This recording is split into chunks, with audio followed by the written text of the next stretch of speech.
যাই হোক, আশা করি সবাই ভালো আছেন এবং কালকে ম্যাচ আর কি সবাই ভালোভাবে দেখেছেন এবং এনজয় করেছেন। তো আমাদেরকে তো শুধু ম্যাচ দেখলেই হবে না, সেই সঙ্গে আমাদেরকে, যেহেতু আমাদের সামনে এক্সাম রয়েছে, সেই এক্সামের জন্য আমাদেরকে কিন্তু পড়তে হবে।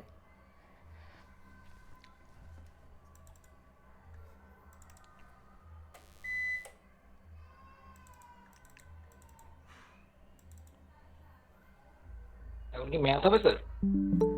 না স্যার, ম্যাথ নয়, জিওগ্রাফি স্যার। ম্যাথ কালকে থেকে হবে, কালকে থেকে পরপর টানা 4 দিন।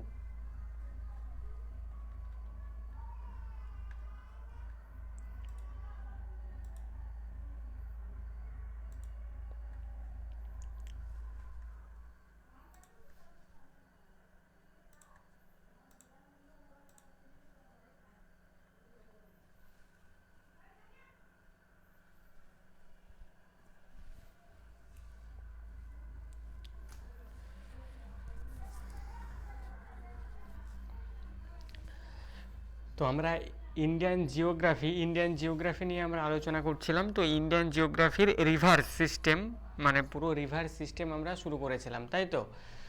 তো সেই রিভার্স সিস্টেমের আমরা এর আগের দুটো ক্লাস করেছি, সেখানে আমরা গঙ্গা নদী এবং সিন্ধু নদী নিয়ে বিস্তারিতভাবে আমরা আলোচনা করেছি। আজ আমরা যে নদীটা নিয়ে আলোচনা করব সেটা হচ্ছে কি ব্রহ্মপুত্র রিভার। তো এরপরে এই নদ নদী থেকে আর দুটো ক্লাস আসবে, মানে এরপরে যে সমস্ত নদ নদীগুলো রয়েছে, সেখানে যদি নদ নদীগুলো দেখেন, অনেকগুলো নদ নদী রয়েছে, মানে দক্ষিণ ভারতের নদ নদীগুলো অনেকগুলোই রয়েছে প্রায়। তো দুটো ক্লাস হলেই ওই নদ নদীগুলো কমপ্লিট হয়ে যাবে। আর যেহেতু উত্তর ভারতের যে নদ নদীগুলো সেগুলো একটু বিশাল আর কি, বা বড়, সেই জন্য এই নদীগুলোতে একটা করে ক্লাস লেগে যাচ্ছে। তো আজ আমরা শুরু করব, সেটা হচ্ছে কি। Hello sir. হ্যাঁ স্যার বলুন। হ্যালো। হ্যাঁ স্যার বলুন। স্যার জ্যামিতির কি খবর? বুঝলাম না স্যার, বলুন। জ্যামিতির কি খবর? জ্যামিতি স্যার, জিওমেট্রি। আচ্ছা জিওমেট্রি। আচ্ছা জিওমেট্রি ওটা তো স্যার জানিয়ে দেবেন আর কি, কারণ উনি যখন সময় পাবেন, মানে যে স্যার পড়াবেন আর কি জ্যামিতি আপনাদের। সে যাই হোক, ক্লাসটা শুরু করছি। তো ক্লাসটা শেষ হলে আর কি যার যেমন প্রশ্ন থাকবে সেগুলো করবেন, সে প্রশ্নগুলোর উত্তর দেওয়ার চেষ্টা করব। তো এখন আমরা সম্পূর্ণ ফোকাস এই ক্লাসটার উপর দেব, কেননা এরপরে আবার ভাস্কর স্যারের কিন্তু ক্লাস রয়েছে। যাই হোক, প্রথম থেকে একদম মন দিয়ে বুঝবেন, শুধুমাত্র প্রাইমারি টেট নয়, আপকামিং আপনার যে সমস্ত এক্সাম রয়েছে সমস্ত এক্সামের জন্যই কিন্তু উপযোগী। তো আজ আমরা আলোচনা করছি কি ব্রহ্মপুত্র রিভার। কি রিভার? ব্রহ্মপুত্র রিভার। কেননা উত্তর ভারতে আমাদের মেনলি 3টে নদী ছিল। উত্তর ভারতের 3টে নদী কি কি? একটা হচ্ছে সিন্ধু, একটা গঙ্গা, একটা হচ্ছে ব্রহ্মপুত্র। সিন্ধু নদী এবং গঙ্গা নদী আমরা এর আগের ক্লাসগুলোতে আমরা কমপ্লিট করে ফেলেছি। আজ আমরা যেটা নিয়ে আলোচনা করব সেটা হচ্ছে কি ব্রহ্মপুত্র রিভার। এই যে দেখুন, আমি ম্যাপে মার্ক করে দিয়েছি, এটাই হচ্ছে ব্রহ্মপুত্র রিভার। এই যে এটাই হচ্ছে ব্রহ্মপুত্র রিভার, এই নদীটাই হচ্ছে কি ব্রহ্মপুত্র রিভার। তো শুরু করছি। তো প্রথমে কি বলেছে যে ট্রান্স বাউন্ডারি রিভার। এই যে রিভারটা, এটা হচ্ছে কি ট্রান্স বাউন্ডারি রিভার। আচ্ছা, ট্রান্স বাউন্ডারি মানে এর আগের দিন যখন নদ নদী ক্লাসের যখন প্রথম ক্লাস করিয়েছিলাম, ট্রান্সবাউন্ডার মানে বলেছিলেন স্যার, ভুলে গেছি। আন্তঃ সীমান্ত নদী, যেটা মানে আমাদের দেশের সহজে যাবে, সরে যাবে। একদম এই ট্রান্স বাউন্ডারি রিভার মানে আন্তঃ সীমান্ত রিভার। আন্তঃসীমান্ত রিভার। আন্তঃসীমান্ত বলতে মানে এই যে নদীটা প্রবাহিত হয়েছে একটা দেশের মধ্য দিয়ে নয়, এই নদীটা প্রবাহিত হয়েছে 3টে দেশের মধ্য দিয়ে। মানে এই নদীটা একটা দেশের মধ্যে সীমাবদ্ধ নয়, এই যে নদীটা, এটা 3টে দেশ বা তারও বেশি দেশের মধ্যে কিন্তু সীমাবদ্ধ। সেই জন্য এই নদীটাকে কি বলা হচ্ছে? এই নদীটাকে বলা হচ্ছে trans boundary river. Trans boundary river বা আন্তঃসীমান্ত রিভার। পাস মানে গেছে টু 3 ইন্টারন্যাশনাল কান্ট্রি। 3 মানে কি? 3টে ইন্টারন্যাশনাল কান্ট্রি, অর্থাৎ 3টে আন্তর্জাতিক দেশের উপর দিয়ে কিন্তু এই নদীটা প্রবাহিত হয়েছে। তাহলে কোন কোন 3টে দেশ? একটা হচ্ছে চায়না, একটা হচ্ছে ইন্ডিয়া, আর একটা হচ্ছে কি বাংলাদেশ। তাহলে এই তিনটে দেশের উপর দিয়ে কিন্তু এই ব্রহ্মপুত্র নদী কিন্তু প্রবাহিত হয়েছে। তাহলে আমরা কি দেখলাম, যে ব্রহ্মপুত্র নদী হচ্ছে একটা ট্রান্স বাউন্ডারি রিভার।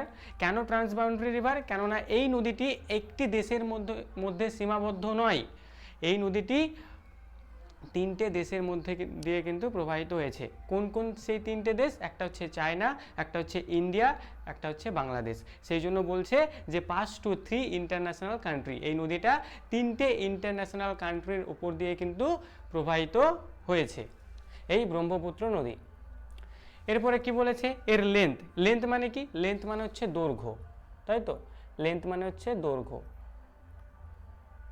লেন্থ মানে হচ্ছে দৈর্ঘ্য, তাই তো? এর দৈর্ঘ্য কতটা, মানে কতটা লম্বা এই যে নদীটা, এই যে ব্রহ্মপুত্র নদী কতটা লম্বা? ব্রহ্মপুত্র নদী হচ্ছে 3080 কিলোমিটার, মানে এর লেন্থ হচ্ছে কতটা? 3080 কিলোমিটার। কিন্তু এনসিআরটি এর দেওয়া তথ্য অনুযায়ী, যে বইগুলো দেখবেন নিউলি পাবলিশড হয়েছে, সেখানে এই যে ব্রহ্মপুত্র নদী, এই ব্রহ্মপুত্র নদীর লেন্থ যেটা দেওয়া রয়েছে সেটা হচ্ছে 2880 কিলোমিটার, 2880 কিলোমিটার। তাহলে নর্মাল এবং সেই সঙ্গে এনসিইআরটি দুটোই কিন্তু আমি এখানে উল্লেখ করে দিলাম। সচরাচর এই নদীর লেন্থ কতটা সেটা জিজ্ঞাসা করা হয় না সচরাচর, যদি আমরা দেখি এক্সামগুলোতে, তবু আমরা যদি লেন্থটা যদি না জানি আর কি, যে নদীটা আমরা পড়ছি, তাহলে পড়ার মধ্যে কোথাও যেন একটা খামতি থেকে যায়, তাই না? তো আমরা লেন্থটাও করে নিলাম। এরপর কি বলেছে, যে ওল্ড সংস্কৃত নেম। ওল্ড মানে কি? পুরাতন, তাই তো? পুরাতন ওল্ড মানে কি? পুরাতন। সংস্কৃত মানে সংস্কৃতি নেম কি? লোহিত। ওল্ড সংস্কৃত নেম হচ্ছে কি? লোহিত। অর্থাৎ এই যে আমরা যে নদীটাকে ব্রহ্মপুত্র নদী হিসেবে চিনি, ব্রহ্মপুত্র নদী হিসেবে জানি, এই ব্রহ্মপুত্র নদীটার আগের নাম কি, মানে পুরনো নাম কি? পুরনো নাম হচ্ছে কি? লোহিত। কিংবা যদি দেখেন এই যে নদীগুলো, এই নদীগুলো কিন্তু মানে হিমালয় যখন তৈরি হয়নি তার আগে থেকেই কিন্তু এই নদীগুলো কিন্তু বইছিল, আগে থেকেই। মানে এই যে পুরো এরিয়াটা, যে জায়গাটা আমি মার্ক করলাম, এটা তো সবই হিমালয়, তাই না? এখানে বড় বড় উঁচু উঁচু সব পর্বত রয়েছে। সেখানে আমরা যখন হিমালয় পড়বো, সেখানে হিমালয়ের ভাগ রয়েছে, সেই ভাগগুলো আমরা আলোচনা করব। তো এই যে হিমালয় যখন তৈরি হয়নি, মানে হিমালয় কি? হিমালয় তো নবীন, তাই না? এই যে কিছুদিন আগে তৈরি হলো হিমালয়, তাই না? আমরা যদি দেখি আর কি, কিছুদিন আগে তৈরি হয়েছে হিমালয়। তো সেই হিমালয় তৈরি হওয়ার আগে থেকেই কিন্তু এই নদীগুলো কিন্তু প্রবাহিত হয়েছে। তো এই যে ব্রহ্মপুত্র নদীর আমরা সংস্কৃত নেম মানে পুরাতন নাম আমরা কি বলবো? লোহিত্য নদী। 9th লার্জেস্ট মানে কি? লার্জেস্ট মানে হচ্ছে দীর্ঘতম।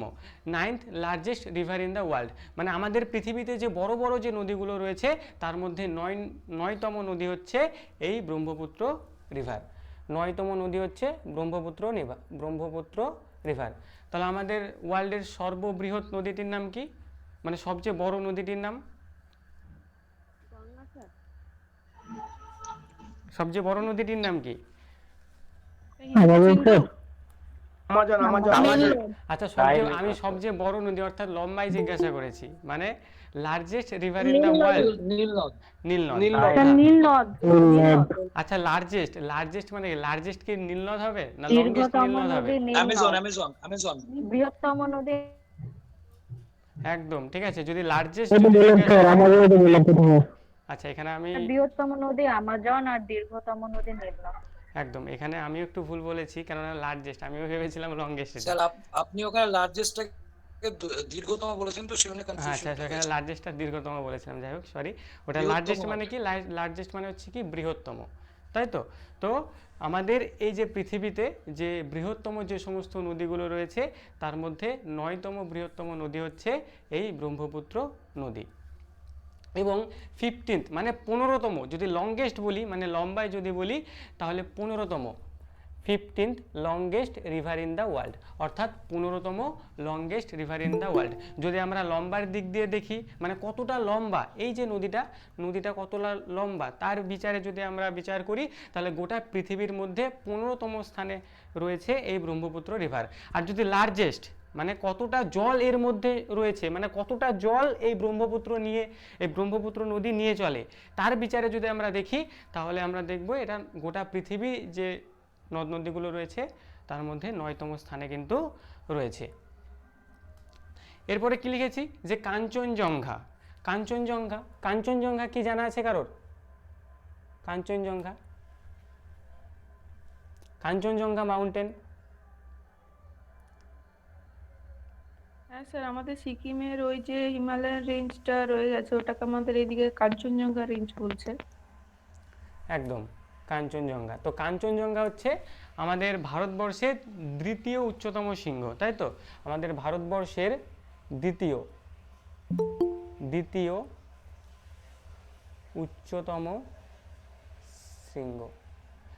উচ্চতম শৃঙ্গ, যা সিকিমে অবস্থিত। দ্বিতীয় উচ্চতম শৃঙ্গ যা হচ্ছে কোথায় অবস্থিত? সিকিমে অবস্থিত। তাহলে এই যে কাঞ্চনজঙ্ঘা যা আমাদের দ্বিতীয় উচ্চতম শৃঙ্গ, এটা কিন্তু এই যে ব্রহ্মপুত্র রিভার, এই ব্রহ্মপুত্র রিভারের তীরেই কিন্তু রয়েছে, রয়েছে। অনেক সময় প্রশ্নটা কিভাবে দেয় যে কাঞ্চনজঙ্ঘা মাউন্টেন বলে দিয়ে যে এই কাঞ্চনজঙ্ঘা যে মাউন্টেনটি এটি কোন নদীর তীরে অবস্থিত। এর আগে আমরা পড়েছিলাম না যে গুরুত্বপূর্ণ শহর, গুরুত্বপূর্ণ লেক, ঠিক তেমনই এটাও তো একটা গুরুত্বপূর্ণ পর্বতশ্রেণী। এই পর্বতশ্রেণী কেন বলছি, পর্বতশৃঙ্গ, যেটা হচ্ছে কি কাঞ্চনজঙ্ঘা আমাদের ভারতবর্ষের দ্বিতীয় উচ্চতম শৃঙ্গ। এবার যদি গোটা পৃথিবীর বললে সেটা তৃতীয় উচ্চতম শৃঙ্গ, যদি আমরা গোটা পৃথিবী নিরেখে যদি আমরা বলি।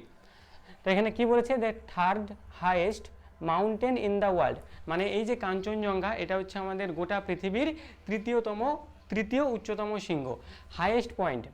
Highest point within the Brahmaputra basin, মানে এই যে ব্রহ্মপুত্র যে বেসিন রয়েছে, মানে পুরো যে ব্রহ্মপুত্র যে অববাহিকা রয়েছে, সেই পুরো ব্রহ্মপুত্র অববাহিকার মধ্যে সবচেয়ে হাইয়েস্ট পিক হচ্ছে এই কাঞ্চনজঙ্ঘা, যা কোথায় অবস্থিত? যা সিকিমে অবস্থিত এবং আমাদের ভারতবর্ষের দ্বিতীয় উচ্চতম শৃঙ্গ। এবং গোটা পৃথিবীর যদি বলা হয়, আমাদের গোটা পৃথিবীর তৃতীয় উচ্চতম শৃঙ্গ হচ্ছে কি এই কাঞ্চনজঙ্ঘা, যা সিকিমে অবস্থিত।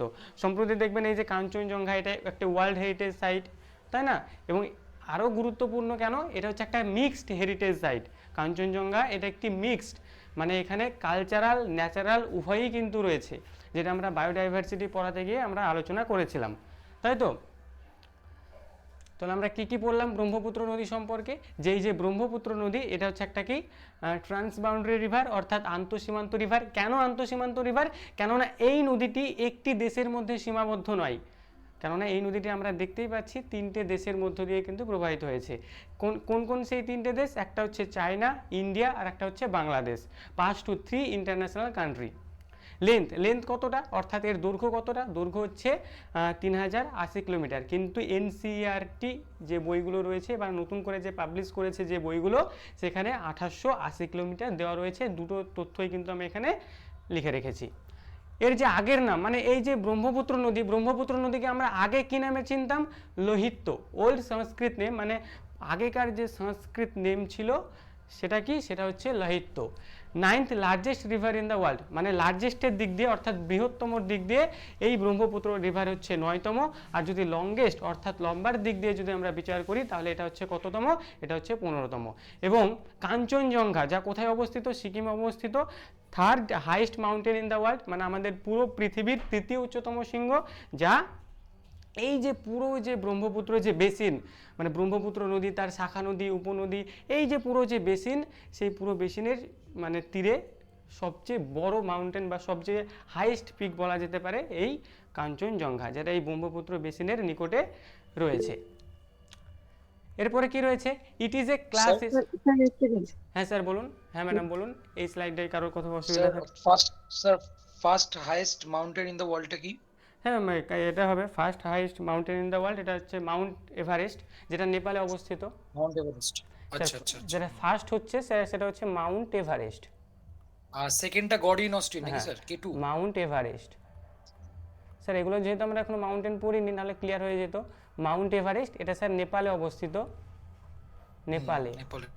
একে দেখবেন আবার সাগর মাথা বলা হয়, সাগর মাথা। মানে নেপালীয় ভাষায় আর কি ওরা বলে সাগর মাথা আর কি। মাউন্ট এভারেস্ট এটা হচ্ছে কি ফার্স্ট, সেকেন্ডে রয়েছে K2 বা গড উইন K2 অস্টিন, যেটা কোথায় Godwin রয়েছে Austen। আমাদের জম্মু কাশ্মীরে রয়েছে, যেটা পিওকে কারাকোরাম পিওকেতে স্যার, কারাকোরাম পর্বতশ্রেণী। পিওকেতে হ্যাঁ ম্যাডাম বলুন,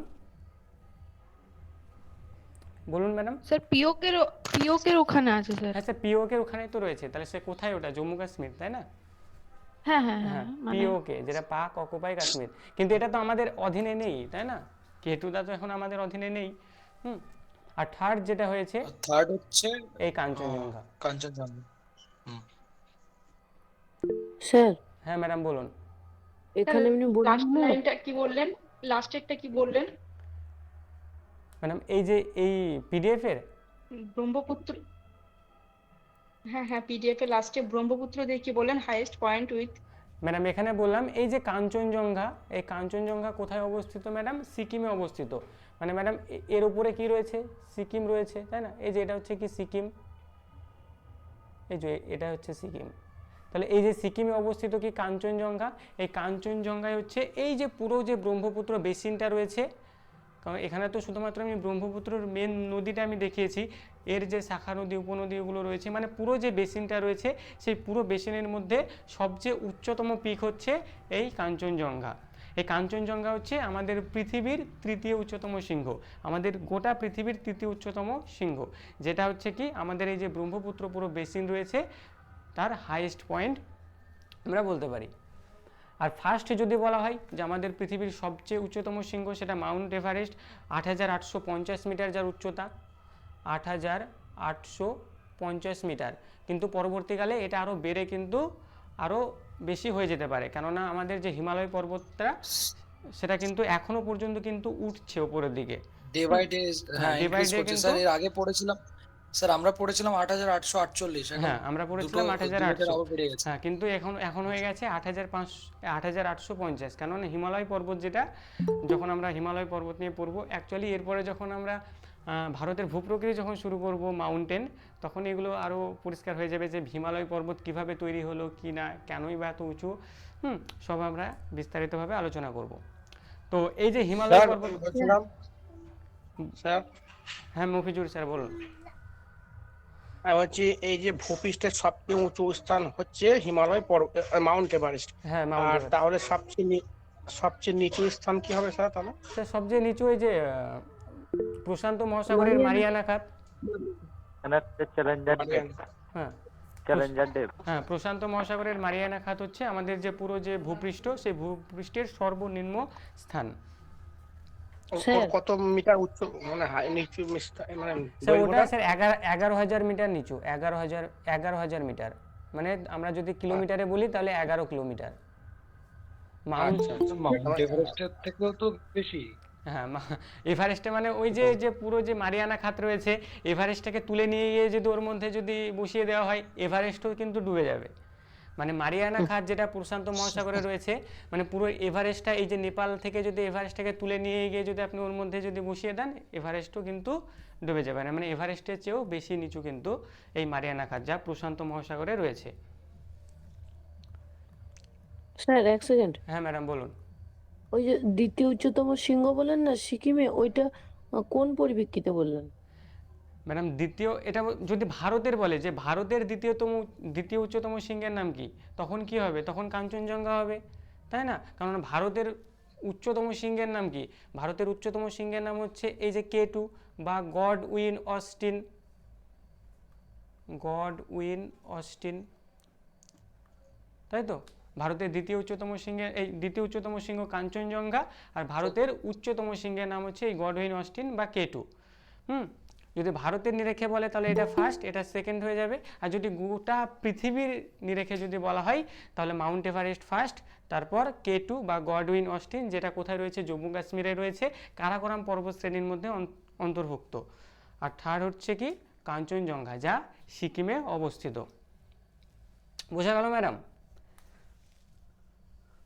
হ্যাঁ স্যার। এরপরে কি বলেছে?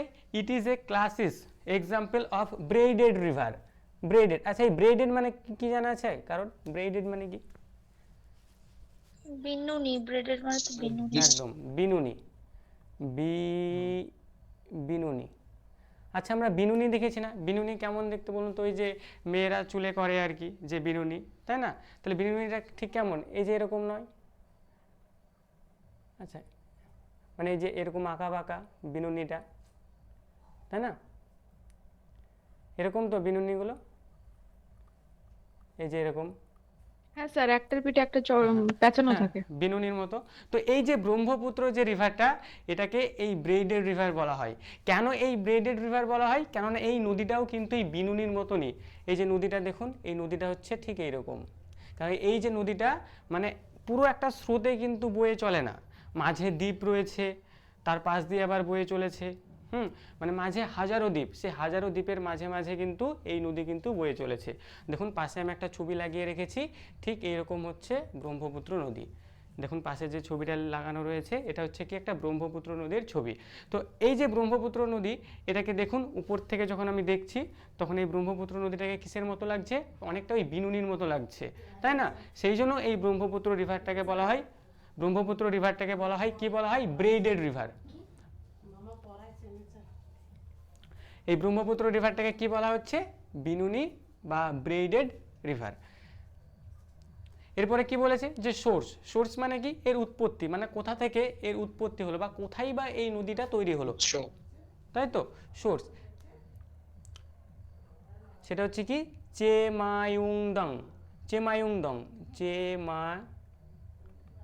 চেমায়ুংদং, চেমায়ুংদং গ্লেসিয়ার। গ্লেসিয়ার মানে কি? গ্লেসিয়ার মানে কি? হিমবাহ স্যার। হিমবাহ। হিমবাহ। চেমায়ুংদং হিমবাহ, তাই তো? অর্থাৎ Chemayungdung glacier of Mansarovar lake. Mansarovar হ্রদের যে চেমায়ুংদং যে হিমবাহ, সেই চেমায়ুংদং হিমবাহ থেকে কিন্তু এই ব্রহ্মপুত্র নদীর উৎপত্তি। তাহলে স্যার এটা তিব্বতে আছে। হ্যাঁ একদম তিব্বতেই তো, হ্যাঁ না? তিব্বতেই। এই যে এই জায়গায় হচ্ছে কি ব্রহ্মপুত্র নদীর উৎপত্তি, তাই তো? তাহলে এর আগের দিনেও তো আমরা সিন্ধু নদী পড়তে গিয়ে দেখেছিলাম, এটা হচ্ছে কি মানসরোবর ছিল, তাই না? সেই মানসরোবরের সিনকা বা হিমবাহ থেকে সিন্ধু নদীর উৎপত্তি হয়েছিল। তাহলে সেই মানসরোবর যে লেক বা হ্রদ, সেই মানসরোবরের চেমায়ুংদং হিমবাহ, চেমায়ুংদং হিমবাহ থেকে কিন্তু এই ব্রহ্মপুত্র নদীর কিন্তু উৎপত্তি। চেমায়ুংদং হিমবাহ থেকে ব্রহ্মপুত্র নদীর উৎপত্তি। কিন্তু উৎপত্তি স্থলে মানে যখন ব্রহ্মপুত্র নদীটা যখন উৎপত্তি হয়, তখন কিন্তু এই ব্রহ্মপুত্র নদীর নাম ব্রহ্মপুত্র নয়। যেগুলো আমরা এর আস্তে আস্তে বিষয়গুলো আমরা জানবো, যে কেন ব্রহ্মপুত্র নয়, কোথায় গিয়ে এই নদীর নাম ব্রহ্মপুত্র হলো। আমরা যে এই যে ব্রহ্মপুত্র নদী বলে আমরা চিনছি, জানছি, কিন্তু এই নদীর নাম এই জায়গায় কিন্তু ব্রহ্মপুত্র নয়। আমরা সেটা এরপর পরের স্লাইডে আস্তে আস্তে আমরা দেখব। তো এর যে সোর্স বা এর যে উদ্গম, যেটা আমরা বলবো যে কোথা থেকে এই নদীর উৎপত্তি হলো, সেটা হচ্ছে কি Chemayungdung glacier of Mansarovar lake. Mansarovar লেকের যে চেমায়ুংদং গ্লেসিয়ার, সেই জায়গা থেকে কিন্তু এই ব্রহ্মপুত্র নদীর উৎপত্তি হয়েছে। এটা কোথায় অবস্থিত? তিব্বতে অবস্থিত। নিউ অপিনিয়ন মানে এর আগে কেন বলছি নিউ অপিনিয়ন, মানে এখন মানে অনেক বইয়ে একটা জিনিস লেখা থাকে, যেটা কি ওই চেমায়ুংদং গ্লেসিয়ার না লিখে অংশি গ্লেসিয়ার কিন্তু লেখা থাকে। অংশি গ্লেসিয়ার, অনেক বইয়ে অংশি গ্লেসিয়ার কিন্তু লেখা রয়েছে। হেয়ার দ্য মাউন্টেন, মাউন্টেন কেন বলছি, here the river is known as, মানে হেয়ার মানে এখানে, the river is known as মানে এখানে এই রিভারটা পরিচিত কি নামে? সেটা হচ্ছে কি সাংপো। তাহলে এই যে ব্রহ্মপুত্র রিভারের উৎপত্তি কোথায় হলো? ব্রহ্মপুত্র নদীর উৎপত্তি হলো চেমায়ুংদং হিমবাহ, মানসরোবর লেকের চেমায়ুংদং হিমবাহতে উৎপত্তি হলো। ব্রহ্মপুত্র নদীর মোট দৈর্ঘ্য কতটা? মোট দৈর্ঘ্য হচ্ছে, যদি আমরা এনসিইআরটি নিয়ম অনুসারে যদি আমরা দেখি, 1880 কিলোমিটার। 1880 কিলোমিটার, তাই তো? আর আমরা যদি ন্যাচারালি যে সমস্ত বইগুলো রয়েছে আর কি, সেই বইগুলোতে যদি দেখি 3080 কিলোমিটার। 3080 কিলোমিটার। তাহলে এই যে ব্রহ্মপুত্র নদী যে জায়গা থেকে উৎপত্তি হলো, মানে এর যে সোর্স, এই জায়গা থেকে উৎপত্তি হওয়ার পর এই যে দেখুন তিব্বতে প্রবাহিত হচ্ছে নদীটা। কোথায় প্রবাহিত হচ্ছে? তিব্বতে প্রবাহিত হচ্ছে, তিব্বতে প্রবাহিত হচ্ছে। তিব্বতে প্রবাহিত হওয়ার পর এই জায়গায় একটা পর্বতশ্রেণী রয়েছে, পর্বতশ্রেণী তো নয়, পর্বতশৃঙ্গ রয়েছে। পর্বতশৃঙ্গটার নাম হচ্ছে কি নামচা বারোয়া, নামচা, নামচা বারোয়া, নামচা বারোয়া। সেই নামচা বারোয়া পর্বত যে শৃঙ্গটা, সেটাকে ঘিরে অরুণাচল প্রদেশে কিন্তু প্রবেশ করে। এই ব্রহ্মপুত্র নদী অরুণাচল প্রদেশে প্রবেশ করে। তাহলে এই যে যে জায়গায় ব্রহ্মপুত্র নদীর উৎপত্তি হলো, কোথায় উৎপত্তি হলো? চেমায়ুংদং গ্লেসিয়ারে উৎপত্তি হলো। তাহলে এই যে উৎপত্তি থেকে, মানে উৎপত্তি স্থল থেকে অরুণাচল প্রদেশ পর্যন্ত এর দৈর্ঘ্য কতটা? এর দৈর্ঘ্য হচ্ছে 1200 কিলোমিটার, 1200 কিলোমিটার। এই যে 1200 কিলোমিটার, এই 1200 কিলোমিটার, এই যে ব্রহ্মপুত্র নাম আমরা বলছি এই নদীটার, এই 1200 কিলোমিটার, এই নদীটির নাম হচ্ছে কি সাংপো। এই নদীটির নাম কি? সাংপো। নদীটির নাম হচ্ছে সাংপো। স্যার আবার বলুন, এটা নেটওয়ার্কের এই নদীটির নাম হচ্ছে কি সাংপো। আবার বলছি, যে জায়গা থেকে ব্রহ্মপুত্র নদীর উৎপত্তি হলো, কোথায় উৎপত্তি হলো? চেমায়ুংদং গ্লেসারে উৎপত্তি হলো, ঠিক এই জায়গায়।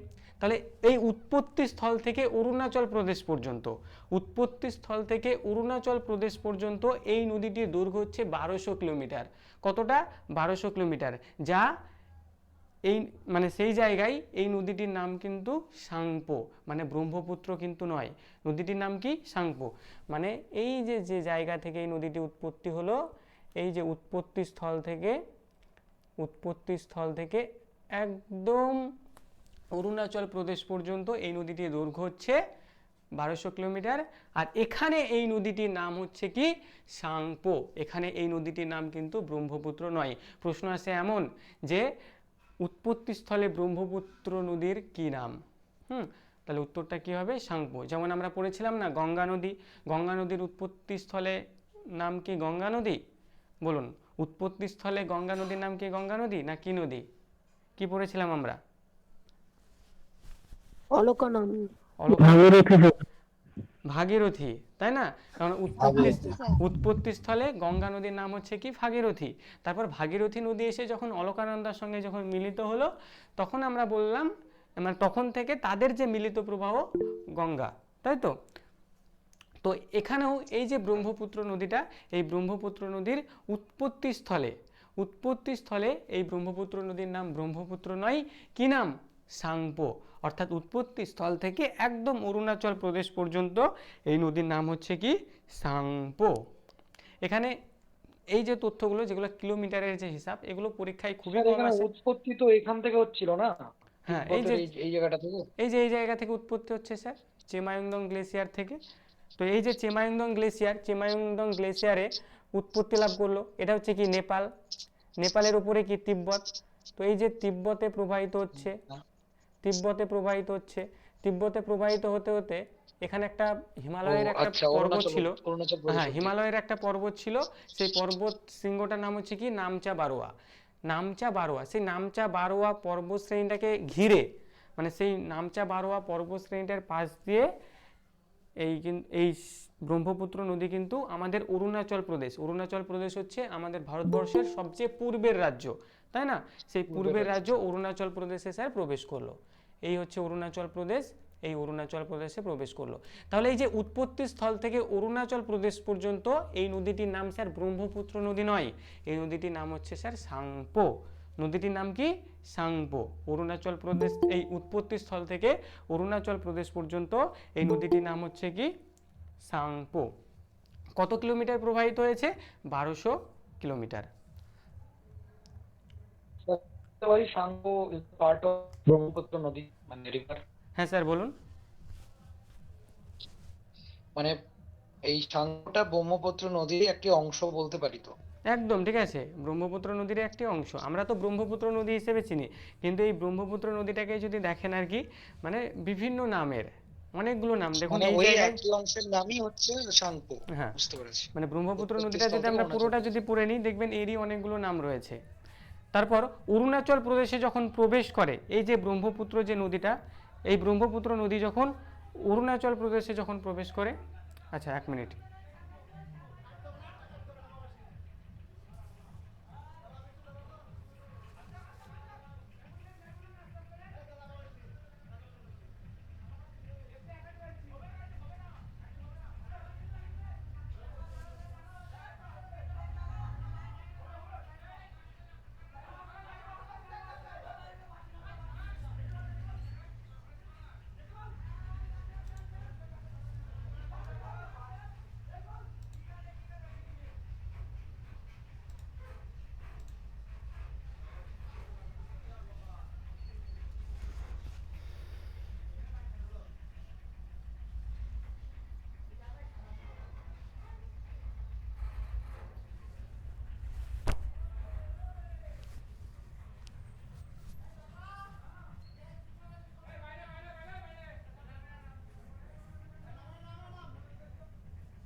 হ্যালো, শোনা যাচ্ছে সবার?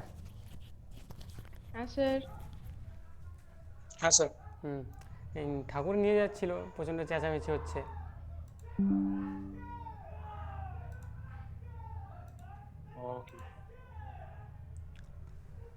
হ্যালো স্যার, শুনছেন?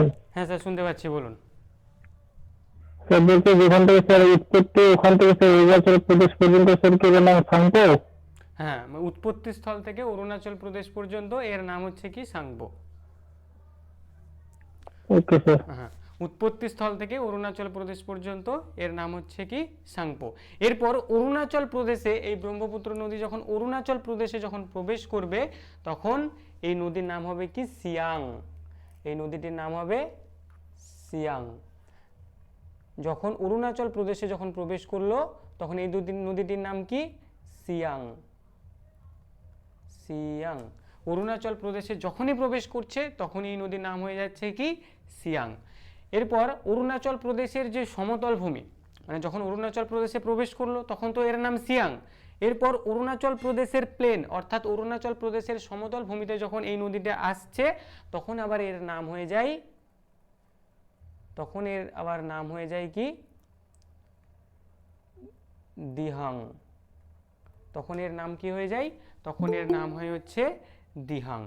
তাহলে আবার বলি, যখন উৎপত্তি স্থলে ব্রহ্মপুত্র নদীর নাম কিন্তু ব্রহ্মপুত্র নয়, উৎপত্তি স্থল থেকে অরুণাচল প্রদেশ পর্যন্ত এই নদীর নাম হচ্ছে কি সাংপো।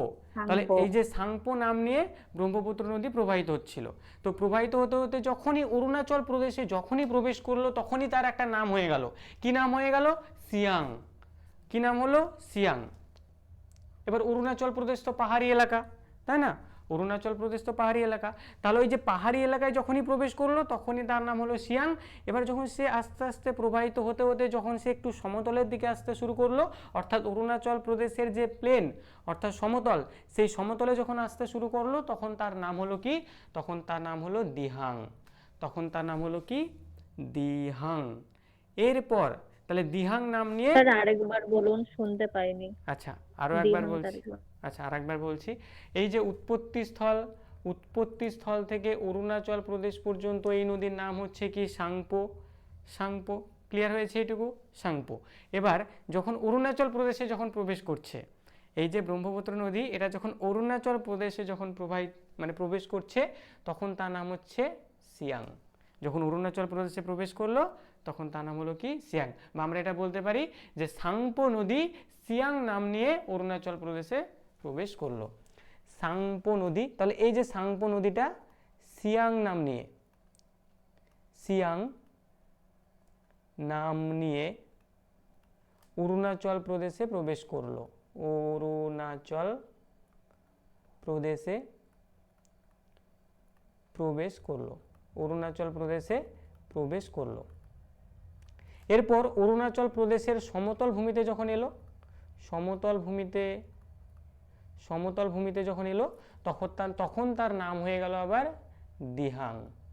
তখন তার নাম হলো কি দিহাং। তাহলে সাংপো নাম নিয়ে প্রবাহিত হচ্ছিল, অরুণাচল প্রদেশে যখন প্রবেশ করলো, তখন তার নাম হলো কি সিয়াং। এবং অরুণাচল প্রদেশের যে সমতল ভূমিতে যখন এলো, তখন তার নাম হয়ে গেল কি দিহাং।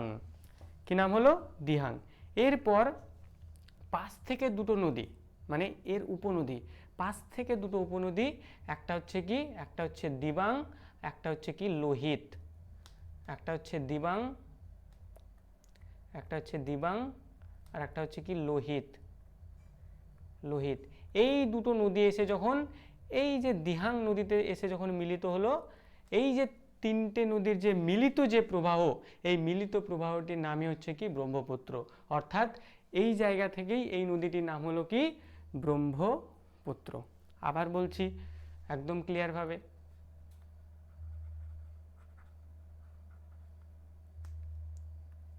বলুন তাহলে উৎপত্তি স্থলে এই যে ব্রহ্মপুত্র নদীর নাম কি উৎপত্তি স্থলে? সাংপো। সাংপো। তাহলে হ্যাঁ, সাংপো নদী। তাহলে সাংপো নাম নিয়ে এই ব্রহ্মপুত্র নদী প্রবাহিত হতে শুরু করলো, বা সাংপো নাম নিয়ে ব্রহ্মপুত্র নদী প্রবাহিত হচ্ছে। তো প্রবাহিত হতে হতে যখন অরুণাচল প্রদেশে প্রবেশ করলো, তখন এই নদীর নাম কি হয়ে গেল বলুন তো? সিয়াং সিয়াং সিয়াং পাহাড়ি অঞ্চল, হ্যাঁ পাহাড়িটা সিয়াং। হ্যাঁ, পাহাড়ি অঞ্চলে হয়ে গেল সিয়াং, পাহাড়ি অঞ্চলে হয়ে গেল সিয়াং। এবার যখন সমভূমিতে হলো হ্যাঁ, দিঘা। এবার যখন সমতলে যখন প্রবেশ করলো তখন তার নাম হলো কি? দিহাং। এই দিহাং। দিহাং। দিহাং দিহাং। দিহাং। দিহাং। তাহলে দিহাং নাম নিয়ে নদীটা প্রবাহিত হচ্ছিল, তাই তো? কি নাম নিয়ে প্রবাহিত হচ্ছিল? দিহাং নাম নিয়ে। এরপর আরো দুটো নদী, একটা হচ্ছে কি দিবাং আর একটা হচ্ছে কি লোহিত। একটা কি নদী? একটা হচ্ছে দিবাং আর একটা হচ্ছে লোহিত। তাহলে এই যে দিহাং নাম নিয়ে নদীটা প্রবাহিত হচ্ছিল, পাশ থেকে আরো দুটো নদী এসে, নদী দুটোর নাম কি? একটা দিবাং আর একটা লোহিত। এই হচ্ছে দুটো নদী, একটা দিবাং আর একটা লোহিত। এই দুটো নদী এসে আবার এই দিহাং নদীতে এসে মিলিত হলো। তাহলে এই যে তিনটে নদী, একটা দিহাং, দিবাং আর লোহিত, এই তিনটে নদীর যে মিলিত যে প্রবাহ, এই মিলিত প্রবাহটাই হচ্ছে কি? ব্রহ্মপুত্র। মানে এই জায়গা থেকে নদীটির নাম হলো কি? ব্রহ্মপুত্র। তার মানে এতক্ষণ কিন্তু ব্রহ্মপুত্র নাম ছিল না। যখনই দিহাং, দিবাং আর লোহিত তিনটে নদী একসঙ্গে মিলিত হলো, তখনই তার নাম হলো কি? ব্রহ্মপুত্র। এটাই আমি এই জায়গায় লিখেছি। কি বলেছে দেখুন, এন্টার্স মানে যখন প্রবেশ করলো ইন্ডিয়াতে, ইন্ডিয়াতে যখন প্রবেশ করলো ইন অরুণাচল প্রদেশ।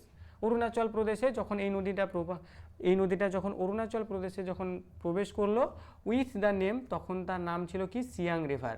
মানে এই নদীটা যখন অরুণাচল প্রদেশে যখন প্রবেশ করছে, তখন তার নাম কি? Siang river. On plain, plain মানে কি? প্লেন মানে কি? সমতল ভূমি। সমভূমি। সমতল বা সমভূমি আমরা বলতে পারি। মানে সমভূমি বা সমতলে যখন এই নদীটা যখন প্রবাহিত হচ্ছে অরুণাচল প্রদেশে, তখন তাকে আমরা বলছি কি? দিহাং রিভার। তখন আমরা কি বলছি? দিহাং রিভার। এরপর এই যে দিহাং রিভারটা ফ্লোজ ফর অ্যাবাউট 35 কিলোমিটার, মানে এই নদীটা 35 কিলোমিটার প্রায় প্রবাহিত হলো। এই যে কিলোমিটার যেগুলো আমরা লিখেছি, এগুলো আমাদের একটা বেসিক আইডিয়ার জন্য। এই যে কিলোমিটার, কতটা কিলোমিটার প্রবাহিত হলো, এগুলো দিয়ে কিন্তু প্রশ্ন হয় না। প্রশ্ন হয় যে অরুণাচল প্রদেশে এই নদীটির নাম কি, কোথায় ব্রহ্মপুত্র নদী নাম নিল, এগুলো দিয়ে কিন্তু আমাদের প্রশ্ন হয়। উৎপত্তিস্থলে এই নদীর নাম কি, এই নদীর উপনদীগুলো, বা এই নদীর আশেপাশে যদি কোনো পিকিউলার, যদি কোনো গুরুত্বপূর্ণ কোনো যদি জায়গা থাকে, গুরুত্বপূর্ণ শহর থাকে, সেগুলো আমাদের কিন্তু জিজ্ঞাসা করা হয়। এবং এই নদীর উৎপত্তি কোথায়, মানে সচরাচর এগুলোই দেখবেন, মানে বড় বড় এক্সামেও কিন্তু এই জায়গাগুলোই কিন্তু জিজ্ঞাসা করা হয়। তো কি দেখলাম যে 35 কিলোমিটার প্রবাহিত হলো এই দিহাং নাম নিয়ে অরুণাচল প্রদেশের যে সমভূমিতে 35 কিলোমিটার প্রবাহিত হলো।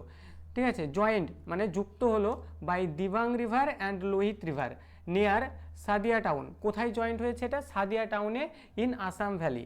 আসাম ভ্যালির যে সাদিয়া টাউন, সেখানে যুক্ত হয়েছে কোন তিনটে নদী? একটা দিবাং রিভার, মানে দিবাং বলছি, দিহাং রিভার তো আসছিল, তাই না?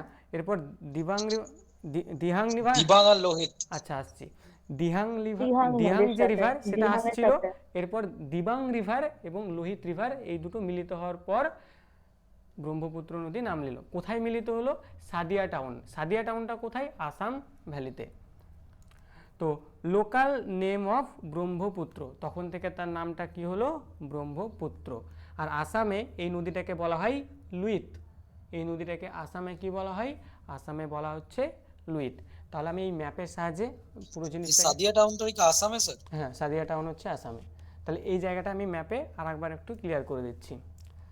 তাহলে এই হচ্ছে ব্রহ্মপুত্র নদী। ব্রহ্মপুত্র নদী উৎপত্তি হলো কোথায়? উৎপত্তি হলো চেমায়ুংদং হিমবাহতে। চেমায়ুংদং হিমবাহ, চেমায়ুংদং হিমবাহতে উৎপত্তি হলো। তাহলে এই যে উৎপত্তি স্থলে এই নদীটির নাম কি? এই নদীটির নাম হচ্ছে সিয়াং। সিয়াং। এই সাংপো। না না সাংপো স্যার, সাংপো। সাংপো। এই নদীটির নাম কি? একই স্যার, চাইনিজ নেম টাইপের তো সবগুলোই সিমিলার। চাইনিজ নেম, কেন তিব্বতটা তো চাইনিজের মধ্যে রয়েছে না, সেজন্য হ্যাঁ, নেপালের মধ্যে, right. সাংপো। তো এরপর যখন অরুণাচল প্রদেশে যখন প্রবেশ করছে, তখন এর নাম হয়ে যাচ্ছে কি? কি নাম হচ্ছে? সিয়াং। সিয়াং। সিয়াং। হ্যাঁ, বাপরে গোলমাল লেগে যাচ্ছে তো স্যার। এবার অরুণাচল প্রদেশের যে মানে সমতল ভূমি, অরুণাচল প্রদেশে যখন সমতলে যখন প্রবাহিত হতে শুরু করলো, তখন তার নামটা হয়ে যাচ্ছে কি? দিহাং। তখন তার নাম হচ্ছে কি? দিহাং। এরপর দুটো নদী এসে এই নদীতে মিলিত হলো। কি কি সেই নদী দুটো? একটা হচ্ছে দিবাং রিভার, দিবাং আর লোহিত। দিবাং আর একটা হচ্ছে কি লোহিত। লোহিত। হ্যাঁ, তাহলে এই যে দিহাং নাম নিয়ে নদীটা আসছিল, এবার কি বললাম এটা, দিয়াং। আপনারও কনফিউশন হচ্ছে। আচ্ছা দিয়াং। এটা দিহাং, দিহাং, হ্যাঁ হ্যাঁ দিহাং। স্যার দিবাং, ওটা দিয়াংটাই দিবাং। পরে সমতলে দিয়াং হচ্ছে। আচ্ছা স্যার দিবাং, এটা দিবাং। পাহাড়ি অঞ্চলে সিয়াং আর দিহাংটা হচ্ছে আপনার সমতল। হ্যাঁ, দিবাংটা হচ্ছে সমতলে, দিয়াং না, না, দিবাং ঠিক। দিবাংটা আমার ঠিক আছে, হ্যাঁ। দিবাংটা আর দিহাং, লোহিত। দিহাং। আচ্ছা নদীতে দিবাং আর লোহিত আচ্ছা, আসামে যখন স্যার, একসাথে স্যার। ঘুরে যাচ্ছে তখন হয়ে যাচ্ছে স্যার। ব্রহ্মপুত্র। হ্যাঁ স্যার বলুন। সিয়াংটা যেটা হচ্ছে পাহাড়ি অঞ্চল, ঠিক আছে? না, আর সিয়াংটা যখন দিহাংটা প্রবেশ সমতলে। করলো, হ্যাঁ, সিয়াংটা যখন প্রবেশ করলো সমতল ভূমিতে, মানে সমভূমিতে, হ্যাঁ তখন সিয়াং আর লোহিত আর দিবাং এই তিনটেই সমভূমিতেই অবস্থিত। তিনটের উৎপত্তি যেখানে মিলিত স্থল, সেখানে নামটা হচ্ছে ব্রহ্মপুত্র। না স্যার ক্লিয়ার হলো না, ঠিক আছে ক্লিয়ার হলো না। দেখুন আমি দেখছি স্যার। আচ্ছা, আমি এই জায়গায় একটু বোঝাচ্ছি। এই যে ব্রহ্মপুত্র নদী, ব্রহ্মপুত্র নদী যখন প্রবাহিত হচ্ছে উৎপত্তিস্থলে, তার নাম হচ্ছে কি সাংপো। তার নাম কি সাংপো, তার নাম হচ্ছে সাংপো। এবার অরুণাচল প্রদেশে যখন প্রবেশ করছে, এই প্রবেশ যখন করছে তখন আর সাংপো নাম থাকছে না, তখন এর নাম থাকছে হচ্ছে সিয়াং। হ্যাঁ, এবার এই অরুণাচল প্রদেশের যে সমতল ভূমি, সমতলে যখন এলো তখন এর নাম হয়ে গেল কি দিহাং। দিহাং, কেমন দিহাং। তো এই যে দিহাং, এই দিহাং নদী প্রবাহিত হচ্ছে। এবার এই দিহাং নদী প্রবাহিত হতে হতে যখন এই যে আসামের যে সাদিয়া টাউনে যখন এসে পৌঁছালো, তখন এখানে দুটো নদী, একটা হচ্ছে কি দিবাং, ওকে ওকে ওকে একটা দিবাং আর একটা হচ্ছে কি লোহিত, এই দুটো নদী এসে মিলিত হলো। তখন এদের তিনটে নদীর যে মিলিত প্রবাহ, অর্থাৎ এই জায়গা থেকে নদীটির নাম হলো ব্রহ্মপুত্র রিভার। স্যার দিবাং, দিবাং আর লোহিত কি তাহলে ব্রহ্মপুত্রের উপনদী? আচ্ছা, দিবাং আর লোহিত ব্রহ্মপুত্রে এসে মিশেছে বলছেন, তাহলে তো ওই দুটো উপনদী। হ্যাঁ অবশ্যই উপনদী, কেন উপনদী বলবো না, হ্যাঁ অবশ্যই ওটা উপনদী। বাম তীরের উপনদী হ্যাঁ ওগুলো স্যার। হচ্ছে বাম তীরের উপনদী। আমরা যখন উপনদী বলবো তখন আমরা বুঝতে পারবো। হ্যাঁ অবশ্যই বাম তীরের উপনদী। তাহলে লোকাল নেম, মানে যখন মিলিত হলো তিনটে নদী, তখন তাকে বলা হচ্ছে কি ব্রহ্মপুত্র রিভার।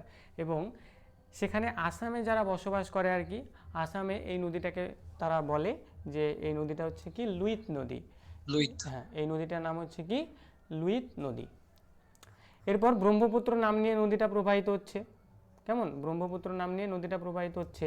তো কিছুটা প্রবাহিত হওয়ার পর একটা শাখা একটু উত্তরে উঠে যায়, একটা শাখা একটু উত্তরে উঠে যায়, আর আরেকটা শাখা একটু দক্ষিণ দিকে নেমে যায়, একটা শাখা একটু দক্ষিণ দিকে নেমে যায়।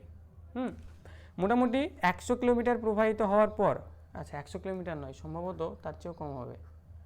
Two channels join again about 100 kilometre, হ্যাঁ 100 কিলোমিটার। হ্যাঁ, তো এই যে নদীটা মোটামুটি 100 কিলোমিটার প্রবাহিত হওয়ার পর আবার একসঙ্গে গিয়ে মিলিত হয়, আবার একসঙ্গে গিয়ে মিলিত হয়। আর এই যে মাঝে যে জায়গাটা, এটা একটা দ্বীপ তৈরি হয়। এই দ্বীপটার নাম হচ্ছে কি মাজুলি দ্বীপ, মাজুলি দ্বীপ। এই মাজুলি যে দ্বীপটা, এটা হচ্ছে আমাদের পুরো পৃথিবীর সবচেয়ে বৃহত্তম নদীর দ্বারা গঠিত দ্বীপ বা নদী গঠিত দ্বীপ, নদী গঠিত দ্বীপ এই মাজুলি দ্বীপটা। এই মাজুলি দ্বীপ হচ্ছে আমাদের এই যে গোটা পৃথিবীতে যে দ্বীপ রয়েছে তার মধ্যে সবচেয়ে বড় নদী গঠিত দ্বীপ হচ্ছে এই মাজুলি দ্বীপ, যা এই যে ব্রহ্মপুত্র নদী, এই ব্রহ্মপুত্র নদীর পলি সঞ্চয়ের ফলে কিন্তু গঠিত হয়েছে এই মাজুলি দ্বীপ। তাহলে আরেকবার বলি, তাহলে এই যে ব্রহ্মপুত্র নদী, আচ্ছা স্যার বোঝা যায়নি? না শুনতে পেলাম না, নেটওয়ার্ক ইস্যু হচ্ছিল। আচ্ছা ঠিক আছে, আরেকবার ক্লিয়ার করছি। তো এই যে ব্রহ্মপুত্র নদীর নাম নিয়ে প্রবাহিত হচ্ছে। তো প্রবাহিত হতে হতে আসামে তো প্রবাহিত হচ্ছে, আসামে প্রবাহিত হতে হতে একটা শাখা একটু উপরের দিকে উঠে যায়, মানে নর্থে উঠে যায়, নর্থে উঠে যায়। আর আরেকটা শাখা একটু দক্ষিণ দিকে নেমে যায়, একটু দক্ষিণ দিকে। তো এই যে দুটি শাখা প্রায় 100 কিলোমিটার প্রবাহিত হয়। কত কিলোমিটার? প্রায় 100 কিলোমিটার প্রবাহিত হওয়ার পর এই দুটি শাখা আবার একে অপরের সঙ্গে মিলে যায়, দুটি শাখা একে অপরের সঙ্গে মিলিত হয়। যেমন মনে করুন কোনো একটা নদী প্রবাহিত হচ্ছে, দুটো শাখায় বিভক্ত হয়ে গেল, 100 কিলোমিটার প্রবাহিত হওয়ার পর এই শাখা দুটো আবার মিলিত হয়ে গেল। ঠিক এই ঘটনাটাই এখানে ঘটেছে। ব্রহ্মপুত্র নদী প্রবাহিত হচ্ছিল, একটা শাখা মানে নদীটা দুটো ভাগে বিভক্ত হয়ে গেল, একটা শাখা একটু উত্তরের দিকে, একটা শাখা একটু দক্ষিণের দিকে, মানে দক্ষিণ দিক হয়ে প্রবাহিত হতে শুরু করলো। প্রবাহিত হতে হতে প্রায় 100 কিলোমিটার প্রবাহিত হওয়ার পর আবার একসঙ্গে মিশে গেল বা যুক্ত হয়ে গেল। তো এর ফলে কি হলো, এই মাঝে যে একটা দ্বীপ গঠিত হলো, তাই না? এর মাঝে মাজুলি আইল্যান্ড। হ্যাঁ, এই যে দ্বীপটা, এই দ্বীপটার নামই হচ্ছে কি মাজুলি আইল্যান্ড। যা হচ্ছে আমাদের পুরো পৃথিবীর সবচেয়ে বৃহত্তম নদী গঠিত দ্বীপ, একদম ভিভিআই আর কি জায়গাটা। আমাদের গোটা পৃথিবীর সবচেয়ে বৃহত্তম নদী গঠিত দ্বীপ হচ্ছে এই মাজুলি দ্বীপ। এবার এখানে আমি লিখেছি কি বলেছি, এখানে বিটুইন ডিব্রুগড় অ্যান্ড লখিমপুর, এখানে আমি নামগুলো লিখেছি। ডিব্রুগড়, এই ডিব্রুগড় অনেক সময় প্রশ্ন আসে, এই যে ডিব্রুগড় যে শহরটি, এটা কোন নদীর তীরে অবস্থিত? ডিব্রুগড় তাহলে কোন নদীর তীরে অবস্থিত? ডিব্রুগড় শহরটি ব্রহ্মপুত্র। এই ডিব্রুগড় শহরটি কোন রাজ্যে রয়েছে বলুন তো? ডিব্রুগড় কোন রাজ্যে রয়েছে? ডিব্রুগড় আসাম আসাম আসাম। তাহলে এই যে ডিব্রুগড় অ্যান্ড লখিমপুর, ডিব্রুগড় অ্যান্ড লখিমপুর, এখানে লখিমপুর যে ডিস্ট্রিক্ট রয়েছে সেখানে of Assam, river divides into 2 channels, মানে এই রিভারটা দুটো ভাগে ভাগ হয়ে যায়। তার মানে এই যে রিভারটা যে জায়গায় ভাগ হলো সেই জায়গাটা এখানে উল্লেখ করে দিয়েছে। তাহলে সেই জায়গাটা কোথায়? সেই জায়গাটার নাম হচ্ছে Dibrugarh and Lakhimpur district in Assam, মানে আসামের মধ্যেই ডিব্রুগড় এবং লখিমপুর ডিস্ট্রিক্টের কাছে কিন্তু এই যে নদীটা দুটো চ্যানেলে ভাগ হয়ে যায়, ডিভাইড ইনটু 2 চ্যানেলস, মানে এই যে নদীটা কয়টা চ্যানেলে ভাগ হয়? দুটো চ্যানেলে।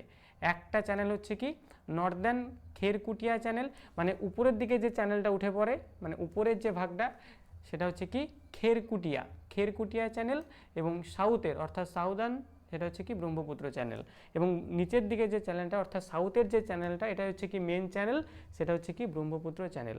তো এই যে দুটো চ্যানেলে বিভক্ত হয়ে গিয়ে তারা একটা নর্থে একটা সাউথে প্রবাহিত হতে শুরু করে। তো মোটামুটি কত কিলোমিটার প্রবাহিত হয়? এই যে দেখুন 2 চ্যানেলস, মানে দুটো নদী বা দুটো channels join again about 100 kilometres, তাই তো? মানে এই যে দুটো নদী দুটো চ্যানেলে বিভক্ত হয়ে গেল, বিভক্ত হয়ে যাওয়ার পর মানে প্রায় 100 কিলোমিটার প্রবাহিত হওয়ার পর আবার জয়েন হলো। কোথায় জয়েন হলো? এই যে এই জায়গায় জয়েন হলো। এবার এই জয়েন হওয়ার ফলে কি হলো? একটা দ্বীপ গঠিত হলো। এই যে ফর্মিং মানে কি গঠিত হলো the Majuli island, largest river island in the world. তাহলে তাদের এই যে নদী আর কি, বা এই যে ব্রহ্মপুত্র নদী, এই ব্রহ্মপুত্র নদী দুটো চ্যানেলে বিভক্ত হওয়ার ফলে একটা আইল্যান্ড গঠিত হলো। আইল্যান্ডটার নাম কি? মাজুলি আইল্যান্ড। আইল্যান্ডটার নাম হচ্ছে মাজুলি আইল্যান্ড, যা হচ্ছে আমাদের পুরো পৃথিবীর মধ্যে সবচেয়ে বৃহত্তম নদী গঠিত আইল্যান্ড হচ্ছে এই মাজুলি আইল্যান্ড। এই যে এই আইল্যান্ডটা একদম এই যে দুটো চ্যানেলে বিভক্ত হয়ে গেল নদীটা। বিশাল বড় আইল্যান্ড তো স্যার, তাহলে 100 কিমি মানে। হ্যাঁ, সবচেয়ে বড় তো, ঠিক আছে। এবার এই জায়গায় একটু খেয়াল রাখবেন, ঠিক আছে। আইল্যান্ড বলতে আমরা কি বুঝি? আইল্যান্ড বলতে আমরা কি বুঝি? দ্বীপ, তাই তো? দ্বীপ। দ্বীপ বুঝি। ওটা কি বললেন? নর্দার্ন খেরকুটিয়া? হ্যাঁ, মানে চ্যানেল, নর্দার্ন মানে উপরের দিকে যে চ্যানেলটা আর কি, সেই চ্যানেলটার নাম হচ্ছে কি খেরকুটিয়া। উপরের চ্যানেল দিকে। মানে স্যার? হ্যাঁ স্যার বলুন। চ্যানেল মানেটা বুঝতে পারলাম না। সে চ্যানেল মানে কি? সে চ্যানেল মানে হচ্ছে এরই যে একটা পার্ট আর কি, বা চ্যানেল নাম না দিয়ে আমি যদি এখানে বলি শাখা। হ্যাঁ, শাখা নদী, সে একই জিনিস, শাখা নদী।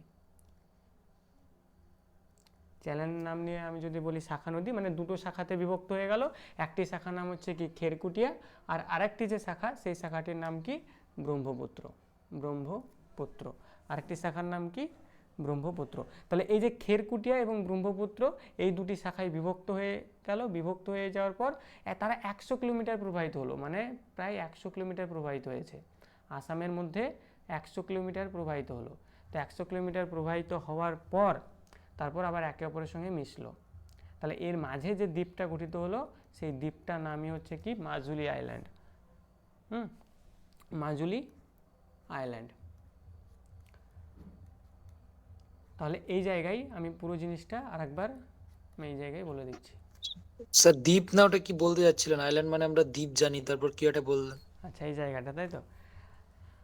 আচ্ছা মাজুলি আইল্যান্ড, এটা আমরা দেখলাম যে দ্বীপ, তাই তো? আইল্যান্ড মানে কি? আইল্যান্ড মানে হচ্ছে দ্বীপ। কিন্তু বলুন তো গোটা পৃথিবীর মধ্যে সবচেয়ে বৃহত্তম দ্বীপের নাম কি? গঙ্গা ব্রহ্মপুত্র স্যার। ওটা তো বদ্বীপ। সুন্দরবন। সুন্দরবন নাকি? ওটা হচ্ছে কি বদ্বীপ। এবার স্যার আন্দামান। আন্দামান। তাহলে একটা হচ্ছে কি বদ্বীপ, বদ্বীপ, আর একটা হচ্ছে দ্বীপ। এই দুটোর মধ্যে পার্থক্য কি? বদ্বীপই বা আমরা কাকে বলবো আর দ্বীপই বা কাকে বলবো আমরা? দ্বীপটা হলো হ্যাঁ ম্যাডাম। দ্বীপটা হলো চারিদিকে নদী থেকে চারিদিকে গড়ে জল উঠেছে দ্বারা বদ্বীপ।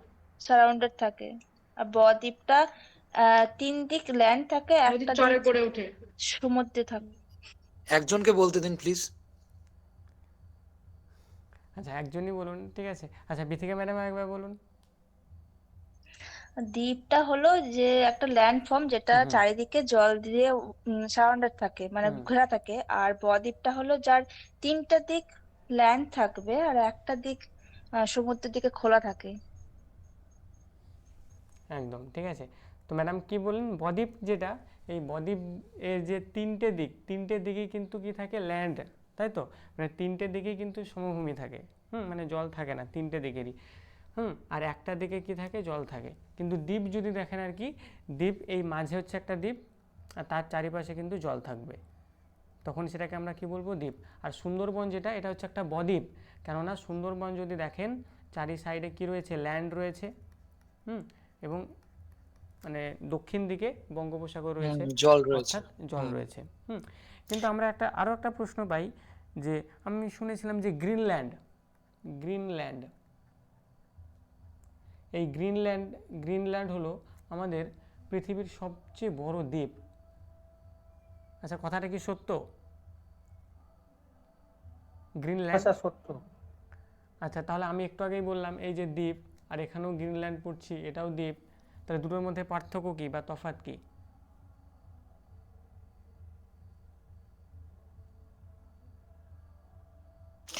গ্রিনল্যান্ডে স্যার মহাসাগরের। হ্যাঁ স্যার বলুন। স্যার তাহলে অস্ট্রেলিয়াও তো হওয়া উচিত স্যার। তাই চারিদিকে আমি তো বলতে অস্ট্রেলিয়া যাচ্ছিলাম। জল আছে স্যার। স্যার হ্যাঁ স্যার। চারিদিকে জল। এবার স্যার অস্ট্রেলিয়ার যদি দেখেন আর কি পুরো ম্যাপটা আর কি, অস্ট্রেলিয়ার চারিদিকে জল হলো, তার পাশেও ছোট ছোট দ্বীপগুলো রয়েছে আর কি। এবার পুরোটাকে ধরে কি বলা হয়?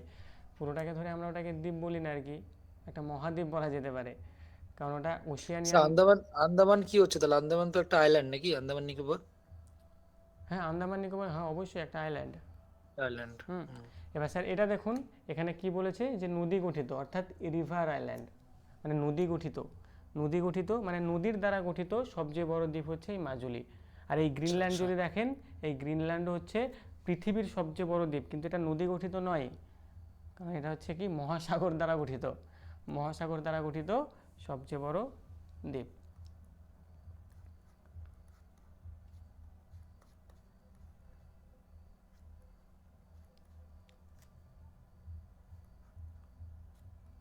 আচ্ছা এখানে বোঝানো যাবে।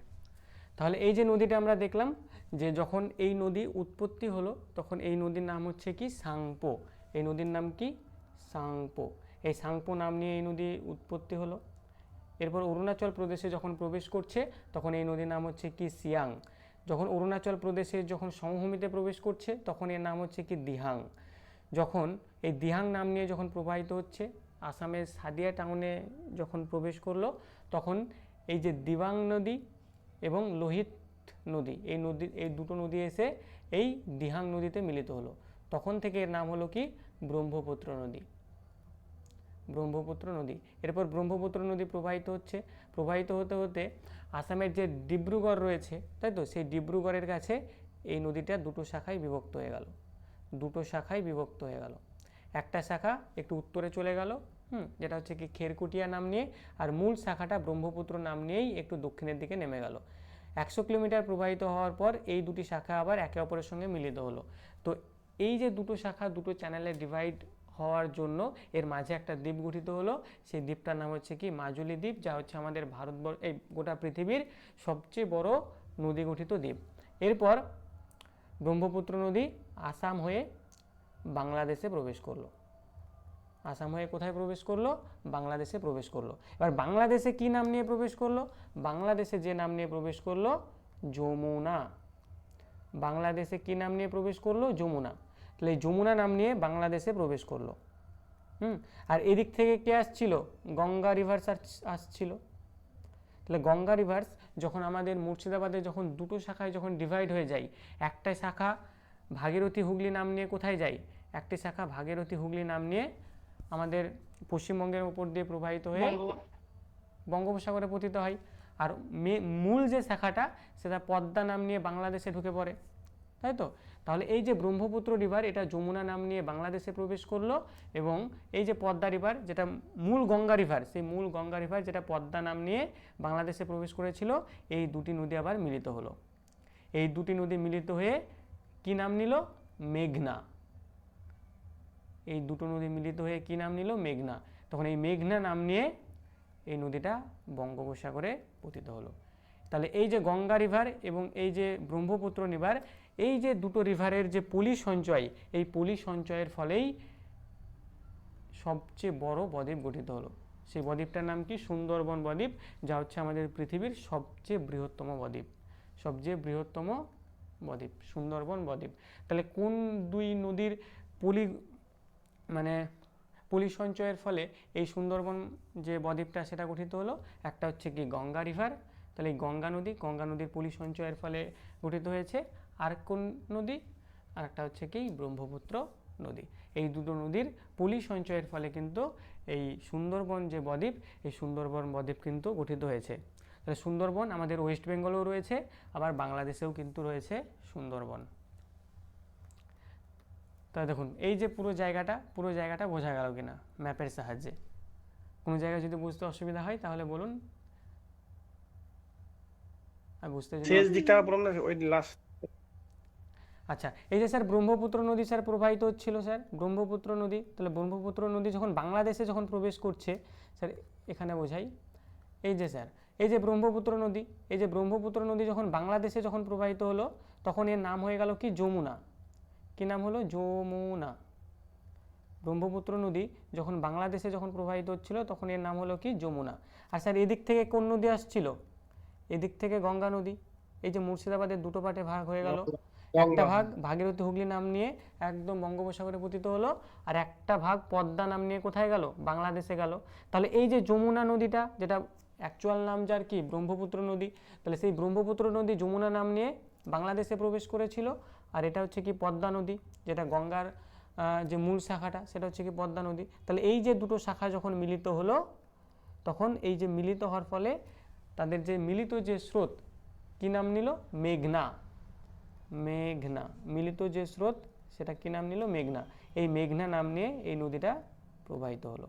মেঘনা নাম নিয়ে প্রবাহিত হতে বলতে বাংলাদেশের উপর দিয়ে প্রবাহিত হয়ে বঙ্গোপসাগরে গিয়ে পতিত হলো। আর এই মেঘনা নদী হচ্ছে বাংলাদেশের প্রধান নদী। তাহলে এই মেঘনা নদী কোন কোন দুটো নদীর মিলনে গঠিত হয়েছে? একটা হচ্ছে কি ব্রহ্মপুত্র নদী, আর একটা হচ্ছে কি গঙ্গা নদী। ব্রহ্মপুত্র নদী যমুনা নাম নিয়ে বাংলাদেশে প্রবেশ করেছে, আর আমরা এই যে গঙ্গা নদী যেটা পড়েছিলাম, এই গঙ্গা নদী পদ্মা নাম নিয়ে বাংলাদেশে প্রবেশ করেছে, তাই তো? তাহলে এই যে দুটি নদী যখন মিলিত হলো, কি নাম নিল? মেঘনা। এই মেঘনা নদী নাম নিয়ে সেটা তখন বঙ্গোপসাগরে পতিত হলো। আর এই মেঘনা নদী হচ্ছে আমাদের বাংলাদেশের প্রধান নদী। তাহলে পুরো জিনিসটাকে আরেকবার আমি একটু ম্যাপের সাহায্যে একদম ক্লিয়ার করে দিচ্ছি। Hello sir. হ্যাঁ ম্যাডাম বলুন। স্যার শুনতে পাচ্ছেন? হ্যাঁ স্যার শুনতে বললাম মেঘনা যেখানে মিলিত হয়েছে ওই জায়গাটার নাম কি? না ম্যাডাম, নাম জানা নেই আর কি, ঠিক আছে? এটা তো বাংলাদেশের মধ্যে আর কি, ঠিক আছে ম্যাডাম? অত ডিপ থেকে প্রশ্ন আসে না, তবুও ম্যাডাম এই যে এগুলো আর কি দেখুন অনেকটাই ডিপে কিন্তু আমরা পুরো জায়গাটাই কিন্তু আলোচনা করছি, মানে কম্পিটিটিভটাকে আমরা সামনে রেখে। তবুও এখানে যে এই যে কিলোমিটারগুলো যেগুলো লিখেছি এগুলো কিন্তু একটাও ইম্পর্টেন্ট নয়, কারণ কিলোমিটার জিজ্ঞাসা করে না, খুবই কম। শুধু এই যে কিলোমিটারটা, যে এর দৈর্ঘ্য কতটা, এটা যদি মনে রাখতে পারেন তবুও মানে বেশি পরীক্ষায় কিন্তু আসে না। তবে বড় ছোট এগুলোকে মনে রাখতে হবে যে এটা হচ্ছে সবচেয়ে বড়, এটা হচ্ছে সবচেয়ে ছোট, এবং এই যে নদীটা কোথায় কি নাম নিয়ে প্রবেশ করলো, এবং এই নদীর মধ্যে যে যে সমস্ত পিকিউলার যে সমস্ত মানে গুরুত্বপূর্ণ যে সমস্ত পয়েন্টগুলো রয়েছে সেই পয়েন্টগুলো আমাদেরকে মনে রাখতে হয়। তাহলে পুরো জায়গাটা আমি আরেকবার ট্রিবিউটারি বোঝানোর আগে কিন্তু আমি ক্লিয়ার করে দিচ্ছি, বা উপনদী বোঝানোর আগে। তাহলে এই হচ্ছে কি চেমায়ংদং হিমবাহ থেকে ব্রহ্মপুত্র নদীটা উৎপত্তি হলো, যার এখানে নাম হচ্ছে কি সাংপো। এবার যখন অরুণাচল প্রদেশে যখন প্রবেশ করে তখন এর নাম সিয়াং, যখন সমতলে আসে তখন এর নাম দিহাং। তাহলে এই দিহাং নাম নিয়ে প্রবাহিত হচ্ছে, কিছুক্ষণ পরে আসাম ভ্যালির সাদিয়া টাউনে গিয়ে দুটো নদী মিলিত হয়। একটা নদীর নাম কি দিবাং, আর একটা নদীর নাম কি লোহিত। এই দুটো নদী যখন মিলিত হয়, এই তিনটে নদীর মিলিত প্রবাহ হচ্ছে কি ব্রহ্মপুত্র নদী। এরপর ব্রহ্মপুত্র নদী প্রবাহিত হতে হতে আসামের ডিব্রুগড়ের কাছে দুটি শাখায় বিভক্ত হয়। মোটামুটি 100 কিলোমিটার প্রবাহিত হওয়ার পর এই নদীটা আবার একে অপরের সঙ্গে মিলে যায়। এই মিলে যাওয়ার ফলে এদের মাঝে একটা দ্বীপ গঠিত হয়, সেই দ্বীপটা হচ্ছে কি মাজুলি দ্বীপ, যা হচ্ছে আমাদের পুরো পৃথিবীর সবচেয়ে বৃহত্তম নদী গঠিত দ্বীপ। এরপর এই ব্রহ্মপুত্র নদীটা যমুনা নাম নিয়ে বাংলাদেশে প্রবেশ করে, আর এদিকে আসছিল কি পদ্মা রিভার, তাই না? গঙ্গা যখন বাংলাদেশে প্রবেশ করে কি নাম নেয়? পদ্মা। তাহলে এই পদ্মা আর এই যমুনা যখন একসঙ্গে মিলিত হয় তখন কি নাম নেয়? মেঘনা রিভার। এই মেঘনা নাম নিয়ে তখন সে আবার বাংলাদেশের মধ্যে দিয়ে প্রবাহিত হয়ে এই যে নিচে রয়েছে কি বে অফ বেঙ্গল বা আরো এই মেঘনাটা একবার বলুন স্যার। মেঘনা, এই যে দুটো নদীর যে মিলিত প্রবাহ সেটা হচ্ছে মেঘনা। এটা যমুনা নদী আর পদ্মা নদী, তাহলে এই যমুনা আর পদ্মা এই দুটো নদীর মিলিতই হচ্ছে কি মেঘনা।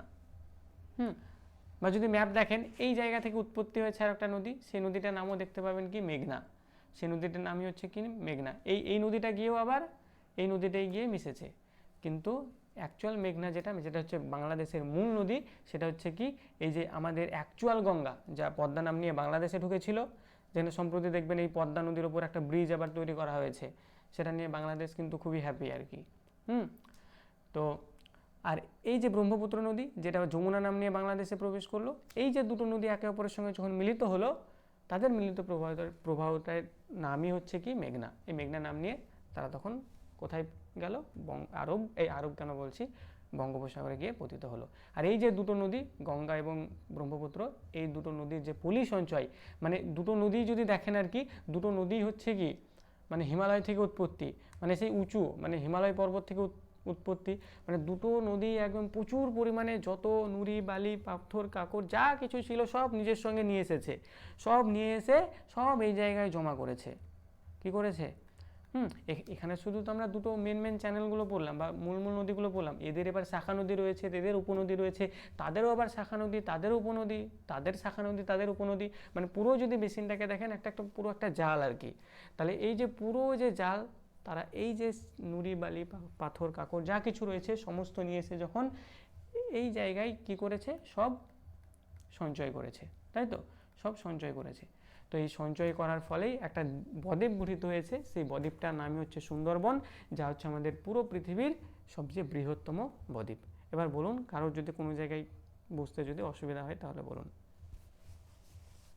স্যার আপনি বলেন আরেকটা মেঘনা আরেকটা আসছে ওখানে মিশছে বাংলাদেশে আরেকটা নদী দেখেন আর কি, সেই নদীটার নামও হচ্ছে মেঘনা, তবে এটা অ্যাকচুয়াল বা মেন মেঘনা নয়। মেঘনা হচ্ছে কি এই নদীটা, মানে যখন পদ্মা এবং যমুনা যখন একে অপরের সঙ্গে মিলিত হয় তখন এই নদীটার নামই হচ্ছে কি মেঘনা।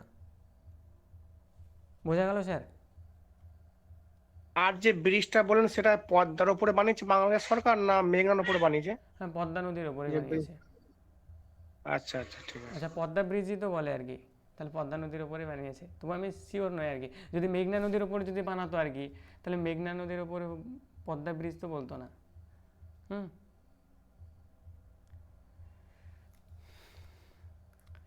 আচ্ছা, এরপর আমরা কি পড়বো? আমরা ট্রিবিউটারিগুলোকে পড়ে নেব, বেশি গুরুত্বপূর্ণ জায়গাগুলো। তবে এখানে প্রচুর ট্রিবিউটারি রয়েছে আর কি, কিন্তু অত ট্রিবিউটারি আমাদের পড়ে লাভ নেই। আমাদের যে ট্রিবিউটারিগুলো আমাদেরকে জানা দরকার, সেই ট্রিবিউটারিগুলোই আমরা পড়বো, কেমন? যেগুলো আমাদের পরীক্ষায় আসে। কিভাবে প্রশ্ন আসে? কোনো একটা ট্রিবিউটারির নাম লিখে দেবে, দিয়ে জিজ্ঞাসা করবে এটা কোন নদীর উপনদী। বা এই যে ট্রিবিউটারিগুলোর মধ্যে বা এই উপনদীগুলির মধ্যে কোন উপনদীটি সবচেয়ে বড়, এভাবে জিজ্ঞাসা করে, বা কোনটা বাম দিকের কোনটা ডান দিকের, এভাবেও কিন্তু জিজ্ঞাসা করে। তাহলে দেখুন আমি এই যে ম্যাপ দেখেই এই পুরো জিনিসটা আমি বুঝিয়ে দিচ্ছি, একদম ক্লিয়ার হয়ে যাবে। এই যে হচ্ছে মেন ব্রহ্মপুত্র রিভার, তাই তো, এটা হচ্ছে কি মূল ব্রহ্মপুত্র রিভার। তাহলে এই যে মূল ব্রহ্মপুত্র রিভার, এই ব্রহ্মপুত্র রিভারের বাঁ দিক কোনটা ডান দিক কোনটা? এই সুবনশ্রী যেখানে লেখা আছে এটা ডান দিক, না লোহিত যেখানে লেখা রয়েছে এটা ডান দিক? ডান দিক কোনটা? লোহিত স্যার সুবনশ্রীটা ডান দিক। ডান দিক সুবনশিরি স্যার, একদম ঠিক আছে, মানে আমাদের অপোজিটটা হবে স্যার, আমাদের অপোজিটটা সব। একদম ঠিক আছে। তাহলে এই যে ব্রহ্মপুত্র নদী, তাহলে ডান দিকের উপনদীগুলোর নাম কি? সুবনশ্রী একটা, আরও অনেক উপনদী রয়েছে, প্রচুর উপনদী রয়েছে, কিন্তু আমি মূল উপনদীগুলোর নামই কিন্তু বলছি। একটা হচ্ছে কি সুবনশ্রী, এই সুবনশ্রী হচ্ছে সবচেয়ে লার্জেস্ট নয় লংগেস্ট, সবচেয়ে লংগেস্ট, মানে ব্রহ্মপুত্র নদীর সবচেয়ে বড় নদী হচ্ছে কি এই সুবনশ্রী। ব্রহ্মপুত্র নদীর সবচেয়ে বড় নদীর নাম কি? এই সুবনশ্রী। সুবনশ্রীর পর কি রয়েছে? এই যে মানস। সুবনশ্রীর পর কি রয়েছে? মানস। এই মানস হচ্ছে ভুটানের প্রধান নদী। ভুটানের, এই যে দেখুন এটা হচ্ছে কি ভুটান, যদি ম্যাপটা যদি দেখেন আর কি, এটা হচ্ছে কি ভুটান, এটা নেপাল, তাই না? এই যে এটা নেপাল, আর এখানে রয়েছে কি ভুটান। তাহলে এই যে ভুটানের প্রধান নদীর নাম কি? মানস। এই মানস হচ্ছে এই যে ব্রহ্মপুত্র নদী, এই ব্রহ্মপুত্র নদীরই কিন্তু উপনদী। তাহলে মানস হচ্ছে ভুটানের প্রধান নদী,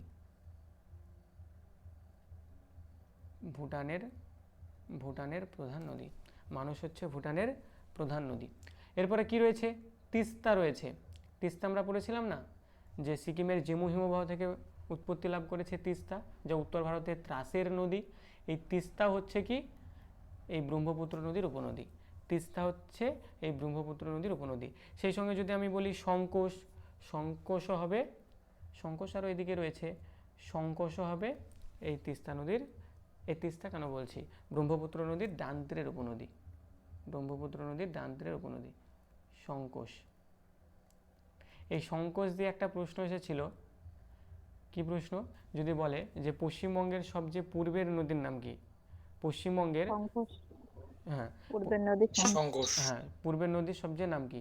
কিন্তু আবার মানে একটু চালাকি করে প্রশ্নটা দিয়েছিল, সংকোষটাকে অপশানেই রাখেনি আর কি। কি রেখেছিল অপশানে? রায়ডাক,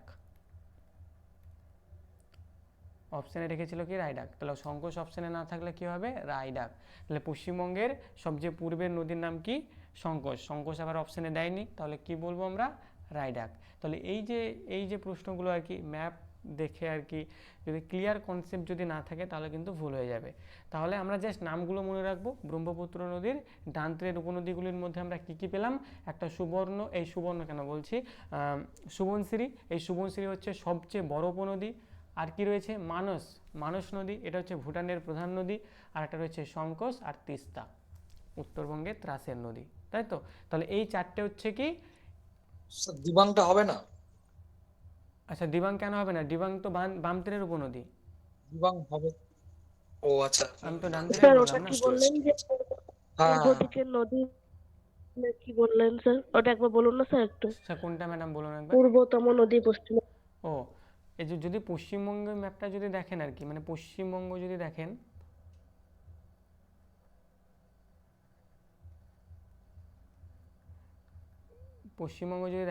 এই পশ্চিমবঙ্গের সবচেয়ে পূর্বে যে নদীটা প্রবাহিত হয়েছে, সবচেয়ে পূর্বে, সেই নদীটির নামই হচ্ছে কি? সংকোশ। সবচেয়ে পূর্বে নদীটির নামই কি? সংকোশ। এবার সংকোশ অপশানে ছিল না, এর আগের বছর যে প্রিলিমসে যে প্রশ্নটা এসেছিল, সংকোশটা অপশানে দেয়নি, কি দিয়েছিল? এর পরের নদীটাকে দিয়েছিল। এই পরের নদীটার নাম কি? রায়ডাক। কেমন? তাহলে পশ্চিমবঙ্গের সবচেয়ে পূর্বের নদী কি? সংকোশ। সংকোশ যদি অপশানে না থাকে তখন আমরা কি লিখব? রায়ডাক। তো এই যে নদীগুলো সুবনশ্রী, মানস, তিস্তা, সংকোশ, এই নদীগুলি হচ্ছে ব্রহ্মপুত্র নদীর ডান তীরের উপনদী। জাস্ট নামগুলোকে মনে রাখতে হবে। আর বাম তীরের মধ্যে কি কি রয়েছে? একটা এই যে দিবাং, একটা রয়েছে লোহিত, ধানসিঁড়ি আর কোরপিলি। ধানসিঁড়ি আর কোরপিলি এই 4টে উপনদী। একটা কোরপিলি, ধানসিঁড়ি, লোহিত আর দিবাং। কোরপিলি, কোরপিলি, ধানসিঁড়ি, ধানসিঁড়ি, লোহিত আর দিবাং। এই 4টে নদী হচ্ছে ব্রহ্মপুত্র নদীর বাম তীরের উপনদী। ব্রহ্মপুত্র নদীর বাম তীরের উপনদী। তাহলে ডান তীরের এবং বাম তীরের এই 4টে করে উপনদী আমাদেরকে কিন্তু মাথায় রাখতে হবে। আর যদি ম্যাপ দেখে দেখে যদি পড়েন, দেখবেন আস্তে আস্তে দেখবেন ক্লিয়ার হতে থাকবে আর কি। আর একদিনে এই যে পুরো নদ নদী আমি সিরিজটা যে করাচ্ছি, প্রথম দিন গঙ্গা নদী করিয়েছি, তারপর আমরা সিন্ধু নদী পড়লাম বা ইন্দাস রিভার পড়লাম, তারপর এই যে ব্রহ্মপুত্র নদী পড়লাম। দেখুন এই গঙ্গা নদী কিন্তু ভুলে গেছেন। দেখুন গঙ্গা নদী যদি মানে রিভাইজ যদি না করে থাকেন দেখবেন ভুলে গেছেন। সিন্ধু নদীও ভুলে যাবেন, ব্রহ্মপুত্র নদীও কিন্তু ভুলে যাবেন। মানে একবারে কিন্তু হবে না। মানে এগুলো মানে আমি কতবার পড়েছি আর কি, তবুও মনে থাকে না আর কি। কিন্তু ম্যাপ দেখে মনে রাখলে। স্যার, হ্যাঁ ম্যাডাম বলুন। হ্যাঁ স্যার বলুন। স্যার বলছি মানস তো ভুটানের প্রধান নদী, রাইট? মানস। আর সংকোচটা কি মানসের আরেকটা নাম? না, সংকোচ নদী কি? সংকোচ নদী হচ্ছে আমাদের পশ্চিমবঙ্গের একদম পূর্বের নদী। পূর্বের নদী তো স্যার, হ্যাঁ বুঝতে পেরেছি, কিন্তু স্যার ওখানে আপনি মানুষের ওখানে অ্যারো দিয়েছেন তো সেজন্য বুঝতে পারছিলাম না ওটা। আচ্ছা, মানুষের ওখানে নয়, ঠিক আছে। মানুষ তো ভুটানের মধ্য দিয়ে প্রবাহিত হয়, ভুটানের উৎপত্তি হয়ে ভুটানে প্রবাহিত হয়ে ব্রহ্মপুত্র নদীতে গিয়ে মেশে, তাই না? আর এই যে সংকোচ নদী, এটা তো আমাদের ভুটানেই উৎপত্তি হয়, কিন্তু পশ্চিমবঙ্গের মধ্য দিয়ে প্রবাহিত হয়ে তারপর আবার গিয়ে ব্রহ্মপুত্র নদীতে মেশে। আচ্ছা, এরপর আমাদের কিছু কি পয়েন্ট যেগুলো আমাদের বারবার পরীক্ষায় এসেছে, আর এই জায়গাগুলোই সবচেয়ে বেশি পরীক্ষায় আসে। একটা হচ্ছে কি ইটানগর। ইটানগর কি বলুন তো? ইটানগর আমরা শুনেছি কোথাও ইটানগর নামটা? রাজধানী। একদম ক্যাপিটাল। ক্যাপিটাল। তাহলে এই যে অরুণাচল প্রদেশ, এই অরুণাচল প্রদেশের ক্যাপিটাল হচ্ছে কি? ক্যাপিটাল। এই ক্যাপিটাল হচ্ছে কি? ইটানগর। তো এই যে ইটানগর যে শহরটি, এটা কিন্তু এই ব্রহ্মপুত্র নদীর তীরেই কিন্তু গঠিত, ব্রহ্মপুত্র নদীর তীরেই। দেখবেন যদি আপনাদের কনসেপ্ট যদি ক্লিয়ার থাকে, আপনাকে যদি প্রশ্ন দেয় যে ব্রহ্মপুত্র নদীর তীরে অবস্থিত, ব্রহ্মপুত্র নদীর তীরে অবস্থিত, অপশন এতে দিল কলকাতা,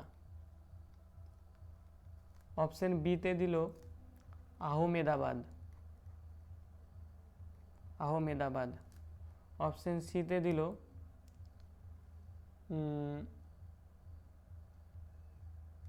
সুরাট, অপশন ডিতে দিল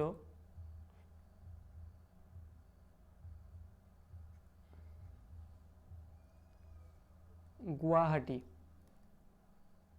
গুয়াহাটি হবে, কারণ স্যার আসামে অবস্থিত ওটা। তাহলে বলুন তো কোনটা হবে? ব্রহ্মপুত্র নদীর তীরে অবস্থিত কোনটা? গুয়াহাটি হবে না? গুয়াহাটি তো। তা দেখুন আমি কিন্তু আসামের ক্যাপিটাল ওটা। হ্যাঁ গুয়াহাটি। তাহলে দেখুন এই জায়গায় কলকাতা। তাহলে অপশনগুলোকে কিভাবে আপনি ছাড়তে পারবেন বা কাটতে পারবেন? কলকাতা যখনই দেখবেন যে কলকাতা তো পশ্চিমবঙ্গে, তাই না? তাহলে পশ্চিমবঙ্গে ব্রহ্মপুত্র নদী এলো কোথা থেকে, তাই না? প্রথমেই কেটে দেবেন। তাহলে ব্রহ্মপুত্র নদীর তীরে নিশ্চয়ই কলকাতা শহর গড়ে ওঠেনি। আহমেদাবাদ কোথায়? আহমেদাবাদ গুজরাটে, তাই না? তাহলে গুজরাটে নিশ্চয়ই ব্রহ্মপুত্র নদী যায়নি। সুরাট কোথায়? সুরাট গুজরাটে। হ্যাঁ, তাহলে গুজরাটে তো নিশ্চয়ই যায়নি আর কি ব্রহ্মপুত্র নদী। তাহলে এই যে অপশানটায় আপনাকে যাই দিত না কেন, আপনি কিন্তু টিক দিয়ে আসতে পারতেন, বা যদি কোনোটিই থাকলে কোনোটিও কিন্তু আপনি দিয়ে আসতে পারতেন। আপনি গুয়াহাটি পড়েননি, কিন্তু তবুও কিন্তু আপনি এখানে কিন্তু ঠিক মানে সঠিক আনসারটা কিন্তু দিয়ে আসতে পারতেন। কেন দিয়ে আসতে পারতেন? আপনার যদি এই ম্যাপ দেখে পুরো জায়গাটা যদি আপনার ক্লিয়ার থাকে যে না সিন্ধু নদী তো এদিকে আসবেই না, মানে সিন্ধু নদী কখনো এই কেরালা তামিলনাড়ু কি আমি বলতে পারবো? সিন্ধু নদী কখনোই বলতে পারবো না, তাই না? আমি গঙ্গা নদী কখনো কেরালা তামিলনাড়ু বলতে পারবো? কখনোই বলতে পারবো না। তো এই যে ম্যাপটা দেখে যদি পুরো লিস্টটাকে যদি সাজিয়ে রাখেন যে এটা হচ্ছে কি সিন্ধু নদী, গঙ্গা নদী, ব্রহ্মপুত্র নদী, এই হচ্ছে তিনটে নদী হ্যাঁ এই জায়গার মধ্যে দিয়ে প্রবাহিত হয়েছে। এইভাবে যদি পড়েন তাহলে দেখবেন পুরো বিষয়টা একদম মানে পুরোর মধ্যে মানে মাথার মধ্যে ম্যাপ আকারে সাজিয়ে রয়েছে আর কি। আর মুখস্থ করতে গেলে তো এগুলো মুখস্থ করার নয়, মুখস্থ থাকবেও না। এত উপনদী, এত নাম, কোথায় উৎপত্তি হচ্ছে কি না, এগুলো কি মনে থাকে? কখনোই থাকবে না। এই যে ডিব্রুগড় এবং গুয়াহাটি কোথায় অবস্থিত? এটা আসামে অবস্থিত, তাই না? ডিব্রুগড় এবং গুয়াহাটি এই দুটোই আসামে, যা এই ব্রহ্মপুত্র নদীর তীরেই কিন্তু রয়েছে। আর একটা গুরুত্বপূর্ণ যেটা পরীক্ষায় খুবই আসে, একটা হচ্ছে কি কাজিরাঙ্গা ন্যাশনাল পার্ক এবং মানস ন্যাশনাল পার্ক। এই দুটো ন্যাশনাল পার্ক কোন নদীর তীরে অবস্থিত? এই দুটো ন্যাশনাল পার্কই আসামে রয়েছে, তাই না? কাজিরাঙ্গা ন্যাশনাল পার্ক এবং মানস ন্যাশনাল পার্ক, দুটো ন্যাশনাল পার্কই কিন্তু কোথায় রয়েছে? আসামে রয়েছে। দুটো ন্যাশনাল পার্কই আসামে রয়েছে। এবং এই যে দুটো ন্যাশনাল পার্ক, এই দুটো ন্যাশনাল পার্ক কিন্তু এই ব্রহ্মপুত্র নদীর তীরেই কিন্তু রয়েছে। আর সেই সঙ্গে এই যে কাজিরাঙ্গা ন্যাশনাল পার্ক, এটা তো একটা ওয়ার্ল্ড হেরিটেজ সাইট, তাই না? ওয়ার্ল্ড হেরিটেজ সাইট বর্তমানে রয়েছে 41টা। 41টা, 32টা হচ্ছে কি কালচারাল, 8টা হচ্ছে ন্যাচারাল, একটা হচ্ছে মিক্সড। মিক্সড কোনটা? এটা হচ্ছে কাঞ্চনজঙ্ঘা, কাঞ্চনজঙ্ঘা। সিকিমের কাঞ্চনজঙ্ঘা। আর 8টা ন্যাচারাল কোনগুলো? ন্যাচারাল হচ্ছে আমাদের সুন্দরবন রয়েছে, এই যে কাজিরাঙ্গা রয়েছে, এগুলো হচ্ছে ন্যাচারাল। আর 32টা রয়েছে কালচারাল, যেটা হচ্ছে ইলোরা গুহা, অজন্তা গুহা। কিসের ভাগ স্যার? নেটওয়ার্ক ইস্যুর জন্য শুনতে পেলাম না স্যার। আচ্ছা ম্যাডাম, আমাদের পুরো পৃথিবীতে আর কি, পুরো পৃথিবীতে নয়, আমাদের ভারতবর্ষে ম্যাডাম 41টি ওয়ার্ল্ড হেরিটেজ সাইট রয়েছে। এগুলোকে ইউনেস্কো দেয়, ইউনেস্কো। আচ্ছা, ইউনেস্কো ইউনেস্কো এগুলোকে খেতাব দেয়, যে ইউনেস্কো দেখে বেছে বেছে যে কোনগুলো মানে সবচেয়ে গুরুত্বপূর্ণ স্থান ঘোরার, মানে ওয়ার্ল্ড হেরিটেজ সাইট, মানে ওয়ার্ল্ড হেরিটেজ সাইটের মধ্যে একটা। তো আমাদের ভারতবর্ষে এমন যদি ওয়ার্ল্ড হেরিটেজ সাইট যদি দেখি, মোট 41টা রয়েছে। 41টার মধ্যে 32টা হচ্ছে ম্যাডাম কালচারাল। কালচারাল আমরা কোনগুলোকে বলবো? যেগুলো হচ্ছে কি মানে রাজাদের তৈরি বা বিভিন্ন মানে অ্যাকচুয়ালি যেগুলো ন্যাচারাল নয় আর কি, যেমন বিভিন্ন মন্দির হতে পারে, বিভিন্ন স্তূপ হতে পারে, বিভিন্ন গুহা হতে পারে, এগুলো হচ্ছে কি কালচারাল। যেমন ইলোরা গুহা, অজন্তা গুহা, বুদ্ধের সাচি স্তূপ, এগুলো হচ্ছে কি ন্যাচারাল, এই কালচারাল। আর 8টা হচ্ছে কি, 8টা হচ্ছে ন্যাচারাল। ন্যাচারাল কোনগুলো? যেগুলো প্রাকৃতিক পরিবেশ নিয়ে গঠিত, যেমন আমাদের সুন্দরবন রয়েছে, কাজিরাঙ্গা রয়েছে, দার্জিলিং হিমালয়ান রেলওয়ে রয়েছে। আর একটা রয়েছে কি মিক্সড, সেটা হচ্ছে কি আমাদের সিকিমের কাঞ্চনজঙ্ঘা। আমাদের পশ্চিমবঙ্গে 3টে রয়েছে, ওয়েস্ট বেঙ্গলে খুবই গুরুত্বপূর্ণ। একটা 1987 সালে হয় সুন্দরবন, 2000 ন্যাচারাল স্যার, তাই তো? সুন্দরবন তো ন্যাচারাল। 2002 একটা হয়, সেটা হচ্ছে কি দার্জিলিং হিমালয়ান রেলওয়ে যেটা রয়েছে। আর 2023 একটা হচ্ছে, এটা হচ্ছে রবীন্দ্রনাথ ঠাকুরের শান্তিনিকেতন। শান্তিনিকেতন।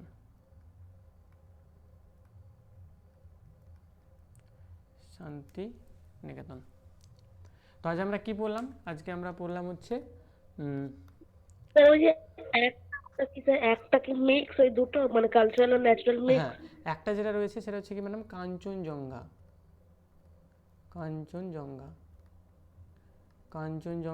অজন্তা গুহাটা কি কালচারাল? কোনটা ম্যাডাম? কোনটা স্যার? একটা এসেছিল না এর আগে, একবার টেটে এসেছিল স্যার এটা 2022-এ। সুন্দরবনটা এসেছিল, 2013-তে এসেছিল দেখবেন। কাঞ্চনজঙ্ঘা না স্যার, 2022-এ কালচারাল একটা গুলো এসেছিল তো না, সব একটা স্থাপত্য অজন্তা যেগুলো, গুহা, এগুলো আর একটা কি কি ভাস্কর্য এগুলো। ওটা 2022-এ স্থাপত্য, একবার ওটা এসেছিল আলাদা। আচ্ছা স্যার। ওটা একজন, আলাদা স্যার। আচ্ছা একজন না বললে আমি ইলোরা বুঝবো গুহা। কি করে? এতজন একসঙ্গে বললে আমি তো কিছু বুঝতেই পারছি না। আমি বলছি স্যার, আচ্ছা 2022-এ একটা কোশ্চেন এসেছিল, হ্যাঁ হ্যাঁ, হ্যাঁ যেটা হচ্ছে আপনার অজন্তা গুহা, তারপরে আচ্ছা ম্যাডাম, স্যার ওটা কি স্থাপত্য মন্দির। দিয়ে প্রশ্ন দিয়েছিল, ওটা হ্যাঁ ন্যাচারাল হ্যাঁ সাইড থেকে তো ওটা আসেনি। যে এই ন্যাচারাল বলছি, এই যে আচ্ছা আচ্ছা। ওয়ার্ল্ড হেরিটেজ সাইট দিয়ে আসেনি, ওটা স্থাপত্য। 4টে দিয়ে দিয়েছিল, 4টের মধ্যে কোনটা স্থাপত্য নয় এমন দিয়ে প্রশ্ন এসেছিল। এই তো কাঞ্চনজঙ্ঘা, এটা ন্যাচারাল এবং সেই সঙ্গে কালচারাল। মানে দুটোই রয়েছে কাঞ্চনজঙ্ঘাতে। এটা হচ্ছে সেই জন্য মিক্সড এবং গুরুত্বপূর্ণ। তারিখটা জেনে রাখবেন, 2016 সালে, 2016 সালে কাঞ্চনজঙ্ঘাকে ডিক্লেয়ার করা হয়। তাহলে আমরা যেটা পড়লাম সেটা আজকে হচ্ছে কি ব্রহ্মপুত্র নদী, ব্রহ্মপুত্র রিভার বেসিন, আমরা পুরোটা আমরা আলোচনা করলাম। এরপরে দুটো ক্লাস হলে আমাদের ব্রহ্মপুত্র রিভার কিন্তু আমাদের কমপ্লিট হয়ে যাবে। এই ব্রহ্মপুত্র রিভার কেন বলছি, পুরো নদ নদী কিন্তু কমপ্লিট হয়ে যাবে একদম, প্রাইমারি টেট এবং সেই সঙ্গে অল কম্পিটিটিভ এক্সাম সমস্ত কিছুর জন্যই। তারপর আমরা হ্রদ, স্যার ব্রহ্মপুত্র গঙ্গার যেটা হয়েছে আর তিনটে তিনটে টোটাল নদী হলো, হ্যাঁ। এটা যা করিয়ে দিয়েছেন স্যার এর বাইরে আসবে না আমার মনে হয়। সে যেমন আসবে না বলা যায় না আর কি, ঠিক আছে, কিন্তু স্যার যথেষ্ট রয়েছে আর কি, মানে যে জায়গাগুলো এখানে তুলে ধরা হয়েছে আর কি, প্রিভিয়াস ইয়ার যদি ওঠান আর কি, মানে দেখুন যে জায়গাগুলো আলোচনা করিয়ে দিলাম আর কি, এই জায়গাগুলোর বাইরে থেকে আসবে না, এটুকু সিওরিটি হ্যাঁ দিতে সেটাই পারছি, বলছি স্যার, এগুলোর সেটাই বাইরে বলছি। থেকে আসবে না। তবে প্রশ্নের লেভেল হয়তো একটু কঠিন করে হয়তো ঘুরিয়ে দিতে পারে, ঘুরিয়ে পেঁচিয়ে আপনাকে দিতে পারে, মানে আপনাকে কনফিউজ করার জন্য।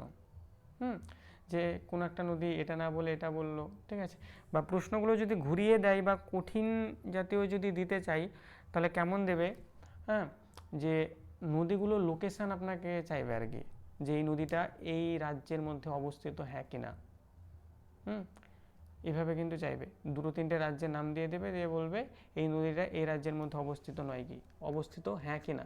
যেমন একটা যেমন প্রশ্ন যদি দেখি আর কি, বলুন তো একটা প্রশ্ন আমি বলছি, প্রশ্নটার উত্তর দিন। আমি একটা প্রশ্ন বললাম যে গঙ্গা নদীর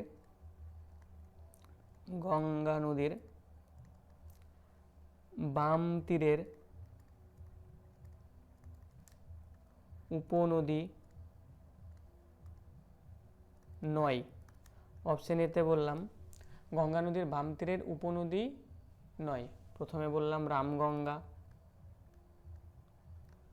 তারপর বললাম গণ্ডক, তারপর বললাম বি, সিতে বললাম সোন, অপশন ডিতে বললাম কোশি।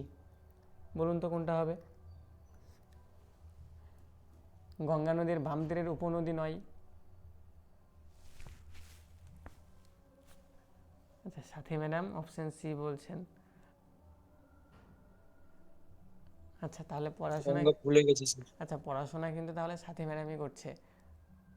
আচ্ছা Imam sir B, Shamima madam C. আচ্ছা যেটা দেখতে পাচ্ছি সাথী ম্যাডামই কিন্তু পড়াশোনা করছে আর কি। আচ্ছা মাম্মাম,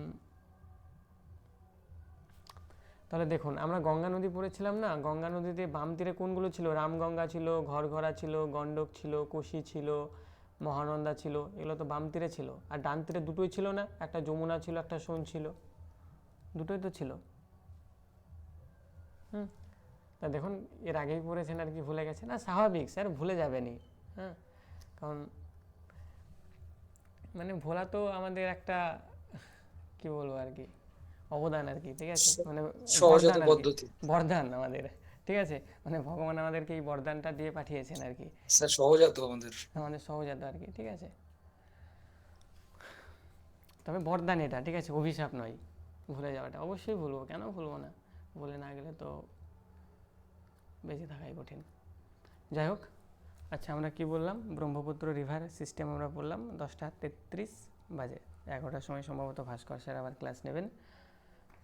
পরের দিন থেকে আমরা ম্যাথ আলোচনা করব। আমাদের মিশ্রণের দুটো তো ক্লাস লাগবে, কিন্তু একটা ক্লাসের মধ্যেই করিয়ে দেওয়ার চেষ্টা করব। তারপরের দিন আমরা গড় আলোচনা করব। তারপর গড় চ্যাপ্টার খুবই সহজ, আরামসে, মানে যে জানেন না আর কি সেও বুঝে যাবেন আর কি, এতটাই সহজ আর কি, মানে কোনো ঝামেলা নেই আর কি। মিশ্রণ কবে শেষ হবে স্যার? স্যার মিশ্রণ দুটো ক্লাস তো লাগে, কিন্তু স্যার কালকের মধ্যেই শেষ করিয়ে দেওয়ার চেষ্টা করব। হ্যাঁ হ্যাঁ, সেটাই ভালো হবে। কালকের মধ্যেই। তো বেসিক ক্লাসটা দেখে আসবেন আর কি, মানে প্রথম যে ক্লাসটা, সেই প্রথম ক্লাসটা দেখে আসবেন, মানে পুরো জায়গাটা দাঁড়িয়ে রয়েছে কিন্তু এই প্রথম ক্লাসটার উপর। দ্বিতীয় ক্লাসটা আপনার কেমন হবে, যেমন সিডিপির ক্ষেত্রে যদি কি জানো বৃদ্ধি বিকাশ যদি ক্লাস না করেন, তাহলে পরে গিয়ে পেঁয়াজে কোহুল পার্ক পড়তে গিয়ে দেখবেন একটু সমস্যা হচ্ছে, কারণ বৃদ্ধি বিকাশের কনসেপ্টগুলো আসছে, তাই না? তো পুরো জায়গাটা কিন্তু এর উপর দাঁড়িয়ে রয়েছে আর কি, মানে প্রথম ক্লাসটার উপর, মানে কনসেপ্টটা ওখানেই ক্লিয়ার করা হয়েছে। বাকি দ্বিতীয় যে ক্লাসটা, সেখানে মিশ্রণ ডবল হতে পারে, যে এই দুটো পাত্রেই মিশ্রণ রয়েছে, দুটো থেকে আবার মিশ্রণ তৈরি করছি, হতে পারে একটু জটিল আর কি, ক্যালকুলেশনগুলো একটু কঠিন, কিন্তু প্রথম ক্লাস যদি দেখে থাকেন কোনো রকম কোনো সমস্যাই হবে না।